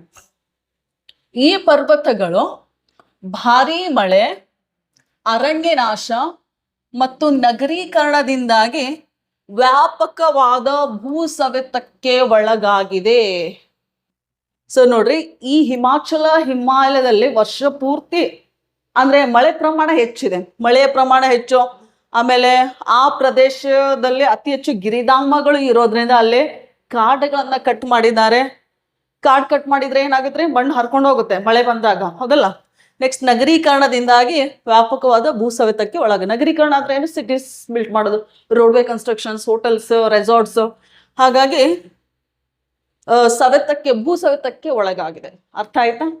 ರೈಟ್, ಅಷ್ಟು ಗಟ್ಟಿ ಆಗಿಲ್ಲ ಇದು. ನೆಕ್ಸ್ಟ್, ಪ್ರಮುಖ ಗಿರಿಧಾಮಗಳು. ಗಿರಿಧಾಮ ಅಂದ್ರೆ ಏನ್ರಿ? ಇಂಗ್ಲಿಷ್ ನಲ್ಲಿ ಹಿಲ್ ಸ್ಟೇಷನ್ಸ್ ಅಂತ ಕರೀತಾರೆ. ಏನಂತಾರೆ? Hill station. ಏನಿದು ಗಿರಿಧಾಮ ಅಂದ್ರೆ? ಸುತ್ತಮುತ್ತ ಭೂಪ್ರದೇಶಕ್ಕಿಂತ ಸ್ವಲ್ಪ ಎತ್ತರದಲ್ಲಿರುತ್ತೆ. ಸ್ವಲ್ಪ ಅಂದ್ರೆ ಎಷ್ಟು ಅಂದ್ರೆ ಒಂದು ಅರೌಂಡ್ 2 ಕಿಲೋಮೀಟರ್ ಮ್ಯಾಲ್, ಭೂಮಿಯಿಂದ ಮ್ಯಾಲ್. ಅದಕ್ಕೆ ಹಿಲ್ ಸ್ಟೇಷನ್ ಅಂತ ಕರೀತಾರೆ. ಸೊ ಇವು ಬೇಸಿಗೆ ರಾಜಧಾನಿಗಳು ಆಗಿದ್ವು. ಯಾರು ಅಂದ್ರೆ ಬ್ರಿಟಿಷರು. ಸೊ ಬೇಸಿಗೆ ಬಂದ್ರೆ ಏನ್ ಮಾಡ್ತಿದ್ರು? ಎತ್ತರದ ಪ್ರದೇಶಗಳಿಗೆ ಹೋಗಿ ಅಲ್ಲಿ ತಮ್ಮ ಆಫೀಸನ್ನ ಮಾಡ್ಕೊಂತ ಇದ್ರು, ತಿಳಿತಾ? ಸೊ ಡಾಲ್ಹೌಸಿ, ಪ್ರಮುಖವಾದ ಗಿರಿಧಾಮಗಳು ಡಾಲ್ಹೌಸಿ, ಮನಾಲಿ, ಶಿಮ್ಲಾ, ನೈನಿತಾಲ್, ಮಸೂರಿ ಮತ್ತು ಡಾರ್ಜಿಲಿಂಗ್. ಫೇಮಸ್ ಹಿಲ್ ಸ್ಟೇಷನ್ಸ್ ಇನ್ ಹಿಮಾಲಯಾಸ್. Okay, understanding? ನೆಕ್ಸ್ಟ್, ನೆನ್ಪಿಡ್ಬೇಕು ಇವನ್ನೆಲ್ಲ. ಸೊ ಇತರೆ ಶ್ರೇಣಿಗಳು ನೋಡ್ರಿ, ಮಹಾ ಹಿಮಾಲಯವು ನಿರಂತರವಾಗಿದ್ದು ಯಾವುದೇ ಪರ್ವತ ಶ್ರೇಣಿಗಳಲ್ಲಿ ಇರೋದಿಲ್ಲ. ಬಟ್ ಹಿಮಾಲಯದಲ್ಲಿ ಪರ್ವತ ಶ್ರೇಣಿಗಳು ಬರ್ತಾವ. ಸೊ ಯಾವ್ದ್ಯಾವ್ದು ಅಂದ್ರೆ ಪೀರ್ ಪಂಜಾಲ್ ಶ್ರೇಣಿ. ಪೀರ್ ಪಂಜಾಲ್ ಗೊತ್ತಿರಲಿ, ಇದು ಜಮ್ಮು ಕಾಶ್ಮೀರದಲ್ಲಿ ಅತ್ಯಂತ ಉದ್ದವಾದ ಪರ್ವತ ಶ್ರೇಣಿ. ಪೀರ್ ಪಂಜಾಲ್ ಶ್ರೇಣಿ, ತಿಳಿತಾ? ಜಮ್ಮು ಕಾಶ್ಮೀರದಲ್ಲಿ ಉದ್ದವಾದ ಶ್ರೇಣಿ, ಗೊತ್ತಿರಲಿ. ನೆಕ್ಸ್ಟ್, ಎರಡನೇದು ಧವಳ್ಧರ್ ಎಲ್ಲಿದೆ? ಅದು ಹಿಮಾಚಲ ಪ್ರದೇಶದಲ್ಲಿದೆ. ನೆಕ್ಸ್ಟ್, ಮಹಾಭಾರತ್ ಎಲ್ಲಿದೆ ಅಂದ್ರೆ ನೇಪಾಳ ದೇಶದಲ್ಲಿದೆ ಮಹಾಭಾರತ್. ನಾಗತಿಬ್ಬ ಎಲ್ಲಿದೆ ಅಂದ್ರೆ ಉತ್ತರಾಖಂಡ್, ತಿಳಿತಾ? Peer Panjal important. ಎಲ್ಲಿದೆ? ಜಮ್ಮು ಕಾಶ್ಮೀರದಲ್ಲಿ ಅತ್ಯಂತ ಉದ್ದವಾದ ಶ್ರೇಣಿ. ಧವಳ್ಧರ್ ಹಿಮಾಚಲ್ ಪ್ರದೇಶ್. ಮಹಾಭಾರತ್ ಎಲ್ಲಿದೆ? ಔಟ್ಸೈಡ್ ಇಂಡಿಯಾ, ನೇಪಾಳ ದೇಶದಲ್ಲಿ. ನಾಗತಿಪ್ಪ ಇರೋದು ಉತ್ತರಾಖಂಡ್. ನೆಕ್ಸ್ಟ್, ಪ್ರಸಿದ್ಧ ಕಣಿವೆ ಮಾರ್ಗಗಳು, ಪಾಸಸ್, ಫೇಮಸ್ ಪಾಸಸ್ ಯಾವ್ದ್ಯಾವ್ದು ರೀ? ಕಾಶ್ಮೀರನು ಕೂಡ ಒಂದು ಕಣಿವೆ ಮಾರ್ಗದಲ್ಲಿದೆ, ಅದನ್ನ ಒಂದು ಕಣಿವೆ. ನೆಕ್ಸ್ಟ್, ಕುಲ್ಲು ಮತ್ತು ಕಾಂಗ್ರಾ ಎಲ್ಲಿ ಅಂತ ಕೇಳಿದ್ರೆ ಹಿಮಾಚಲ ಪ್ರದೇಶದಲ್ಲಿ. ಕಾಶ್ಮೀರ ಎಲ್ಲಿದೆ? ಜಮ್ಮು ಕಾಶ್ಮೀರದಲ್ಲಿ. Next, first classification peer Panjal. ಯಾವ ಪರ್ವತ ಶ್ರೇಣಿಯಲ್ಲಿ ಅಂದ್ರೆ ಹಿಮಾಚಲ್ ಹಿಮಾಲಯದ ಒಂದು ಪರ್ವತ ಶ್ರೇಣಿ ಪೀರ್ ಪಂಜಾಲ್. ಬನ್ನಿ, ಹಿಮಾಲಯಗಳಲ್ಲಿ ಅತ್ಯಂತ ಉದ್ದವಾದ ಶ್ರೇಣಿ ಆಗ್ಲೇ ಹೇಳಿದೆ ನಾನು, ರೈಟ್. ಜಮ್ಮು ಕಾಶ್ಮೀರದಲ್ಲಿ ಅತ್ಯಂತ ಉದ್ದವಾದ ಶ್ರೇಣಿ ಅಂದ್ರೂ ಕೂಡ ಪೀರ್ ಪಂಜಾಲ್. ಹಿಮಾಲಯಗಳಲ್ಲಿ ಅತ್ಯಂತ ಉದ್ದವಾದ ಶ್ರೇಣಿ ಯಾವುದು ಅಂದ್ರೂ ಕೂಡ ಯಾವುದು peer Panjal. Okay, next Himachal ಪ್ರದೇಶದಲ್ಲಿ ಆರಂಭವಾಗಿ ಸ್ಟಾರ್ಟ್ ಆಗೋದು ಎಲ್ಲಿಂದ ಅಂದ್ರೆ ಹಿಮಾಚಲ್ ಪ್ರದೇಶ. ಜಮ್ಮು ಕಾಶ್ಮೀರ ಮತ್ತು POK ವಾಯುವ್ಯದ ಕಡೆಗೆ ಹರಡಿವೆ. ಸೊ ಮ್ಯಾಪ್ ನಲ್ಲಿ ನೋಡಿಲೆ, ಸೊ ಇಲ್ಲಿ ಬರುತ್ತೆ ಯಾವ ಸ್ಟೇಟ್ ರೀ ಇದು? ಹಿಮಾಚಲ ಪ್ರದೇಶ, ಕರೆಕ್ಟಾ? ಯಾವ ಸ್ಟೇಟ್ ಅದು? Himachal Pradesh, right. This is HP, Himachal Pradesh ಇದೆ. ಇಲ್ಲಿಂದ ಸ್ಟಾರ್ಟ್ ಆಗಿ ಭಾರತದ ವಾಯುವ್ಯದ ದಿಕ್ಕಿನೆಡೆಗೆ ಸಾಗ್ತಾ ಜಮ್ಮು ಕಾಶ್ಮೀರ ಮತ್ತು ಎಲ್ಲಿವರೆಗೂ ಹೋಗಿದೆ ರೀ ಆ ರೇಂಜ್? POK ವರೆಗೂ, ಪಾಕಿಸ್ತಾನ್ ಅಕ್ಯುಪೈಡ್ ಕಾಶ್ಮೀರ್. ಯಾವ range? Pir Panjal range. Okay, right. Next slide. Kashmir ಕಣಿವೆ ಪೀರ್ ಪಂಜಾಲ್ ಮತ್ತು ಹಿಮಾಲಯದ ನಡುವೆ ಇದೆ. ಇದು ಬಹಳ ಇಂಪಾರ್ಟೆಂಟ್. ಕಾಶ್ಮೀರ ಕಣಿವೆ ಯಾವ ಹಿಮಾಲಯ ಪರ್ವತಗಳಲ್ಲಿ ಕಂಡು ಬರುತ್ತೆ ಅಂದಾಗ ಯಾವ್ದು ಹೇಳ್ಬೇಕು? ಈ ಕಣಿವೆಯ ಉತ್ತರದಲ್ಲಿ ಗ್ರೇಟ್ ಹಿಮಾಲಯ ಇದೆ, ಈ ಕಣಿವೆಯ ದಕ್ಷಿಣದಲ್ಲಿ ಪೀರ್ ಪಂಜಾಲ್ ಶ್ರೇಣಿ ಇದೆ. ಅರ್ಥ ಆಯ್ತಾ? ಹಿಮಾಲಯ ಮತ್ತು ಪೀರ್ ಪಂಜಾಲ್. ಸೊ ಮ್ಯಾಪ್ ನಲ್ಲಿ ತೋರಿಸ್ಲಿ ಬರ್ರಿ. ಇಲ್ಲಿ ಕ್ಯಾಪಿಟಲ್ ಯಾವುದು? ಶ್ರೀನಗರ್ ಇದೆ. ಜಮ್ಮು ಕಾಶ್ಮೀರದ ಕ್ಯಾಪಿಟಲ್ ಯಾವುದು ಅಂದ್ರೆ ಶ್ರೀನಗರ್ ಇದೆ, ರೈಟ್. ಸೊ ಇದ್ರ ಮೇಲೆ ಬರುವಂತ ಶ್ರೇಣಿ ಯಾವ್ದ್ರೆ? ಹಿಮಾಲಯ. ಇದ್ರ ಕೆಳಗಡೆ ಇದೆ ಯಾವುದು ಅಂದ್ರೆ ಪೀರ್ ಪಂಜಾಲ್. Jammu Kashmir up to Himachal Pradesh, Pir Panjal. ಅರ್ಥ ಆಯ್ತಾ? ಯಾವ ವ್ಯಾಲಿ ಅದು? ಕಾಶ್ಮೀರ್ ವ್ಯಾಲಿ, ಕಾಶ್ಮೀರ ಕಣಿವೆ.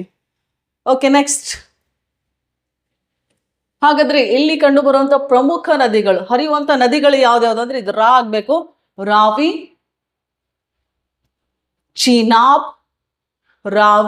ಚೀನಾಬ್ ಮತ್ತು ಝೀಲಂ ನದಿಗಳು ಈ ಪರ್ವತಗಳ ಮೂಲಕ ಹರಿಯುತ್ತವೆ. ನೋಡ್ರಿ, ಭಾರತದ ವಾಯುವ್ಯ ದಿಕ್ಕಿನಲ್ಲಿರುವಂತಹ ನದಿ ವ್ಯವಸ್ಥೆ ಯಾವುದು ಅಂತ ಕೇಳಿದ್ರೆ ಯಾವ್ದು ಹೇಳ್ತೀರಿ? ಸಿಂಧು ನದಿ ವ್ಯವಸ್ಥೆ. ಸಿಂಧು ನದಿ ಮೇನ್ ರಿವರ್, ಅದ್ರ ಲೆಫ್ಟ್ ಬ್ಯಾಂಕ್ ಟ್ರಿಬ್ಯೂಟರೀಸ್ ಬರ್ತಾವಲ್ಲ, ಇನ್ನು ಎಡದಂಡೆ ಉಪನದಿಗಳು ಬರ್ತಾವ ಇಲ್ಲ ರೀ? ಎಸ್, ಬರ್ತಾವ. ಆ ಉಪನದಿಗಳಲ್ಲಿ ಯಾವ್ಯಾವ ಉಪನದಿಗಳು ಪೀರ್ ಪಂಜಾಲ್ ಶ್ರೇಣಿಯಲ್ಲಿ ಹರಿತಾವ ಅಂತ ಕೇಳಿದ್ರೆ ಯಾವ್ದಾವ್ದು? ರಾವಿ, ಚೀನಾಬ್ ಮತ್ತು ಝೀಲಂ. ನೆನಪಿರ್ಲಿ, ರಾವಿ, ಝೀಲಂ. Okay, next. ಈ ಪರ್ವತಗಳ ಮೂಲಕ ಹರಿಯುತ್ತವೆ. Okay, right. ನೆಕ್ಸ್ಟ್ ಗುಲ್ಮಾರ್ಗ್. ಯಾವುದು? ಗುಲ್ಮಾರ್ಗ್ ಮತ್ತು ಪಹಲ್ಗಾಮ್. ಸೊ ಮೊನ್ನೆ ಇದು ಇನ್ಸಿಡೆಂಟ್ ಆಗಿತ್ತು, ಪಹಲ್ಗಾಮ್ ಅಂತೇಳಿ, ಗೊತ್ತಿರಲಿ. ಹಾಗಾದ್ರೆ ಇವೆರಡು ಫೇಮಸ್ ಸಿಟೀಸ್ ಎಲ್ಲಿ ಬರ್ತಾವ ಅಂದ್ರೆ ಪೀರ್ ಪಂಜಾಲ್ ಶ್ರೇಣಿಯಲ್ಲಿ.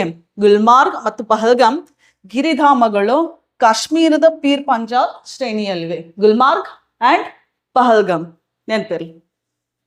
ಓಕೆ, ನೆಕ್ಸ್ಟ್ ಗಿರಿಧಾಮಗಳು. ನೆಕ್ಸ್ಟ್ ಶಿವಾಲಿಕ್ ಬೆಟ್ಟಗಳು ತಿಳಿತಾ? ಬನ್ನಿ. ಸೊ ಹಿಮಾಲಯಗಳ ಅತ್ಯಂತ ದಕ್ಷಿಣಕ್ಕಿರುವ ಬೆಟ್ಟಗಳಾಗಿದ್ದು ಸುಮಾರು 20, ನೋಡ್ರಿ ಎಷ್ಟು ವರ್ಷ? 20 ಮಿಲಿಯನ್ ವರ್ಷಗಳ ಹಿಂದೆ ರಚನೆಗೊಂಡಿವೆ. ಸೊ ಶಿವಾಲಿಕ್ ಪರ್ವತಗಳ ಆಯಸ್ಸು ಎಷ್ಟು ಅಂದ್ರೆ 20 ಮಿಲಿಯನ್ ಇಯರ್ಸ್. ಅಷ್ಟು ವರ್ಷಗಳ ಹಿಂದೆ ರಚನೆ ಆಗಿದ್ದು, ತಿಳಿತಾ? ಫಸ್ಟ್ ರಚನೆ ಆಗಿದ್ದು ಯಾವುದು ಅಂತ ಹೇಳಿದೆ ನಾನು? ಟ್ರಾನ್ಸ್ ಹಿಮಾಲಯ ಬಿಟ್ರೆ ಗ್ರೇಟ್ ಹಿಮಾಲಯ. ಸೆಕೆಂಡ್ ಹಿಮಾಲಯಸ್ ರಚನೆ ಆಗಿದೆ ಯಾವುದು? ಹಿಮಾಚಲ್ ಹಿಮಾಲಯ. ಅದಾದ್ಮೇಲೆ ಹಿಮಾಚಲ್ ಹಿಮಾಲಯ ಆದ್ಮೇಲೆ ರಚನೆ ಆಗಿದ್ದು ಯಾವ್ದಂದ್ರೆ ಶಿವಾಲಿಕ್ ಬೆಟ್ಟಗಳು. ಇವುಗಳ ಗಾತ್ರ ತುಂಬಾ ಕಡಿಮೆ ಇದೆ, ಅರ್ಥ ಆಯ್ತಾ? ಸೊ ಇವುಗಳ ಗಾತ್ರ ತುಂಬಾ ಕಡಿಮೆ ಇರೋದ್ರಿಂದ ಇವುಗಳನ್ನ ಹಿಮಾಲಯದ ಪಾದ ಬೆಟ್ಟಗಳು ಅಂತ ಕರೀತಾರೆ. ಏನಂತ ಹೇಳಿ? ಹಿಮಾಲಯದ ಪಾದ ಬೆಟ್ಟಗಳು, ಗಾತ್ರ ತುಂಬಾ ಕಡಿಮೆ. ಇಂಗ್ಲಿಷ್ ನಲ್ಲಿ ಏನಂತಾರೆ?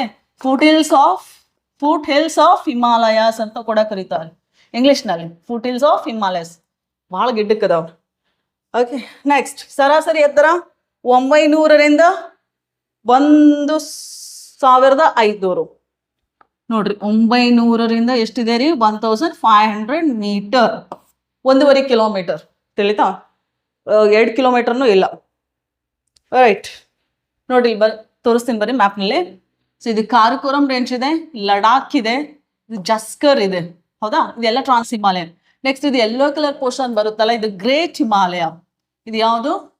Great Himalayas. ಇದಾದ್ಮೇಲೆ ಬರುತ್ತೆ ಇದು blue colour, sky blue colour ಇದೆ ಅಲ್ರಿ, ಇದು ಹಿಮಾಚಲ್ ಹಿಮಾಲಯ. ಸೊ ಹಿಮಾಚಲ್ ಹಿಮಾಲಯದಲ್ಲಿ ದಕ್ಷಿಣಕ್ಕಿರುವ ಬೆಟ್ಟಗಳು ಯಾವುದು, ಅಥವಾ ಹಿಮಾಲಯ ಪರ್ವತಗಳ ಅತ್ಯಂತ ದಕ್ಷಿಣಕ್ಕಿರುವ ಪರ್ವತ ಶ್ರೇಣಿ ಯಾವ್ದಂದ್ರೆ ಶಿವಾಲಿಕ್ ಪರ್ವತ ಶ್ರೇಣಿ. ಅರ್ಥ ಆಯ್ತಾ? ಫುಟಿಲ್ಸ್ ಆಫ್ ಹಿಮಾಲಯಸ್ ಅಂತ ಕರೀತಾರೆ.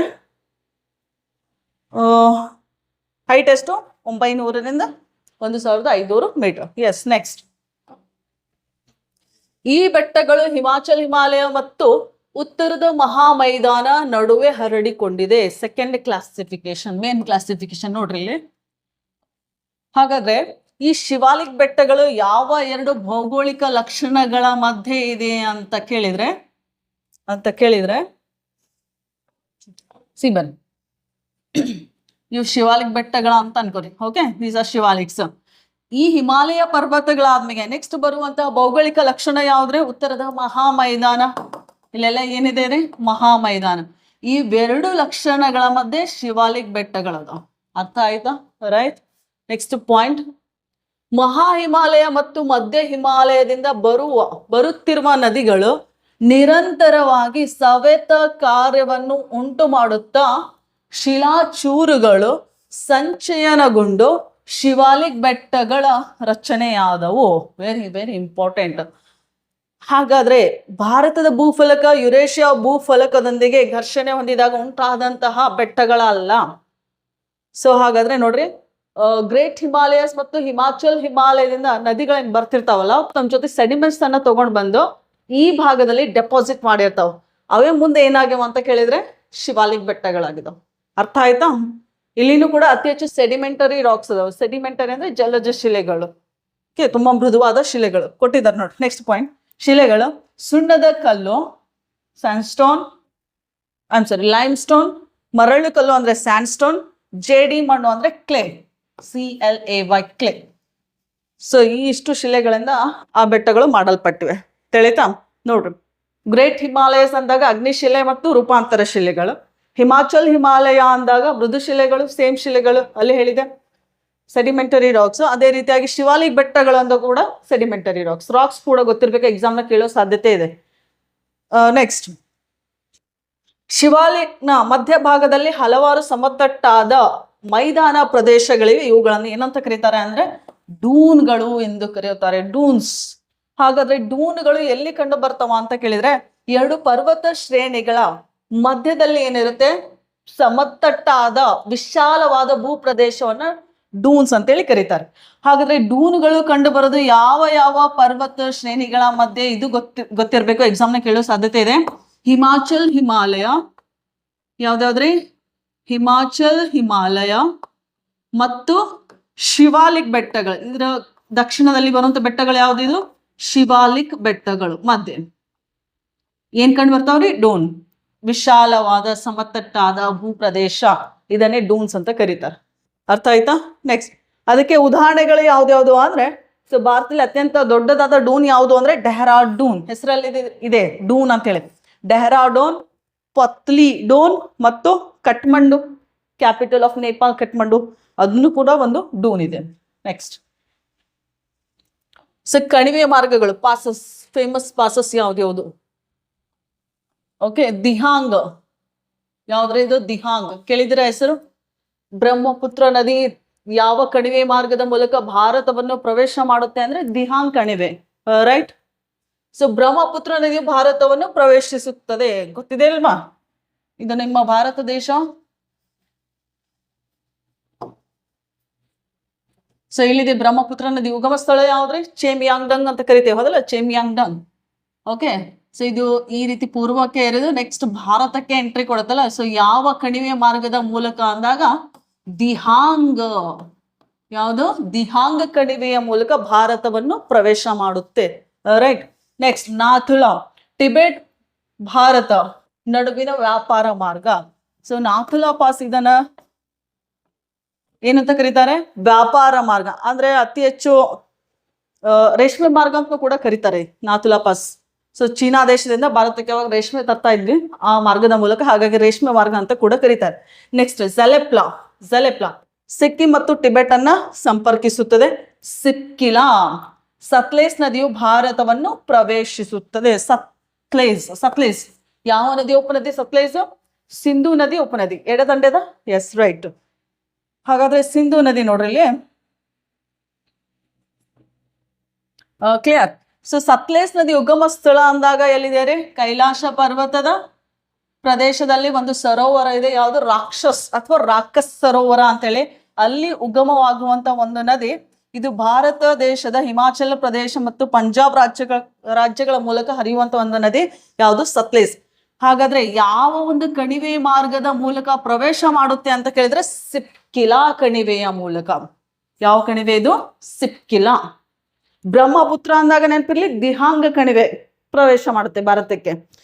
ಓಕೆ, ಸತ್ಲೇಜ್ ನದಿ ಅಂದಾಗ ಯಾವುದು? ಸತ್ಲೇಜ್ ನದಿ ಅಂದಾಗ ಸಿಪ್ಕಿಲಾ. ಅರ್ಥ ಆಯ್ತಾ? ನೆನಪಿರ್ಲಿ.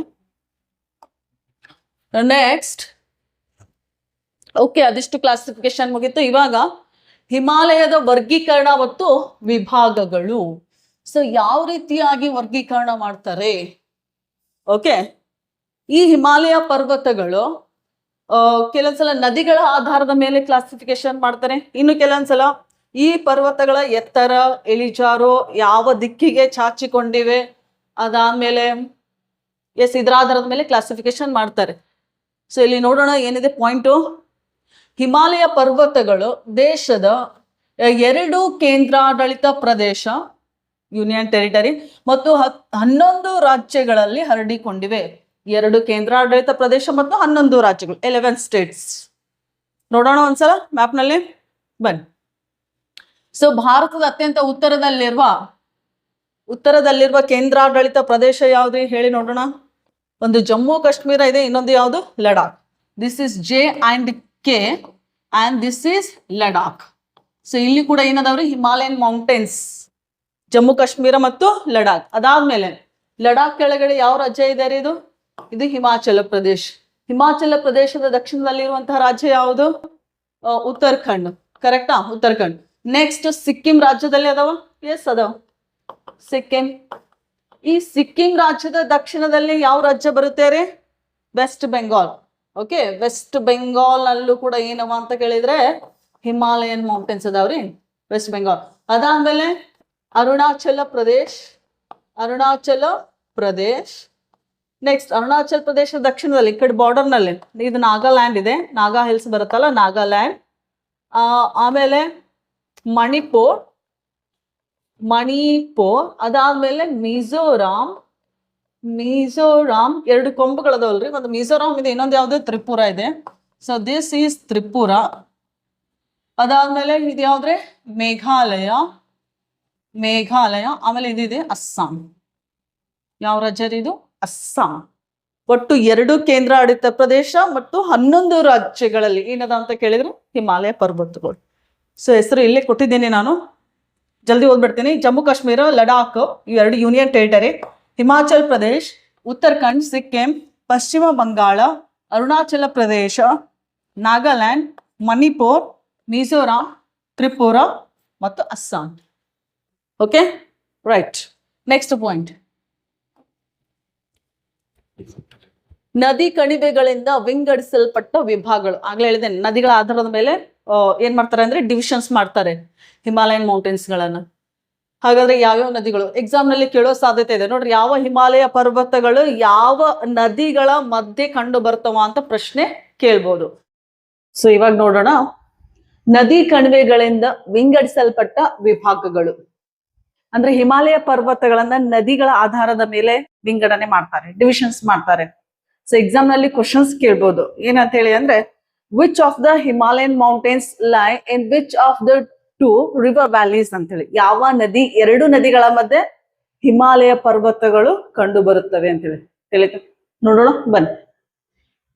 ಪಶ್ಚಿಮದಿಂದ ಪೂರ್ವಕ್ಕೆ ಹಿಮಾಲಯವನ್ನು 4 ದೊಡ್ಡ ನದಿ ಕಣಿವೆಗಳು ವಿಭಾಗ ಮಾಡುತ್ತವೆ.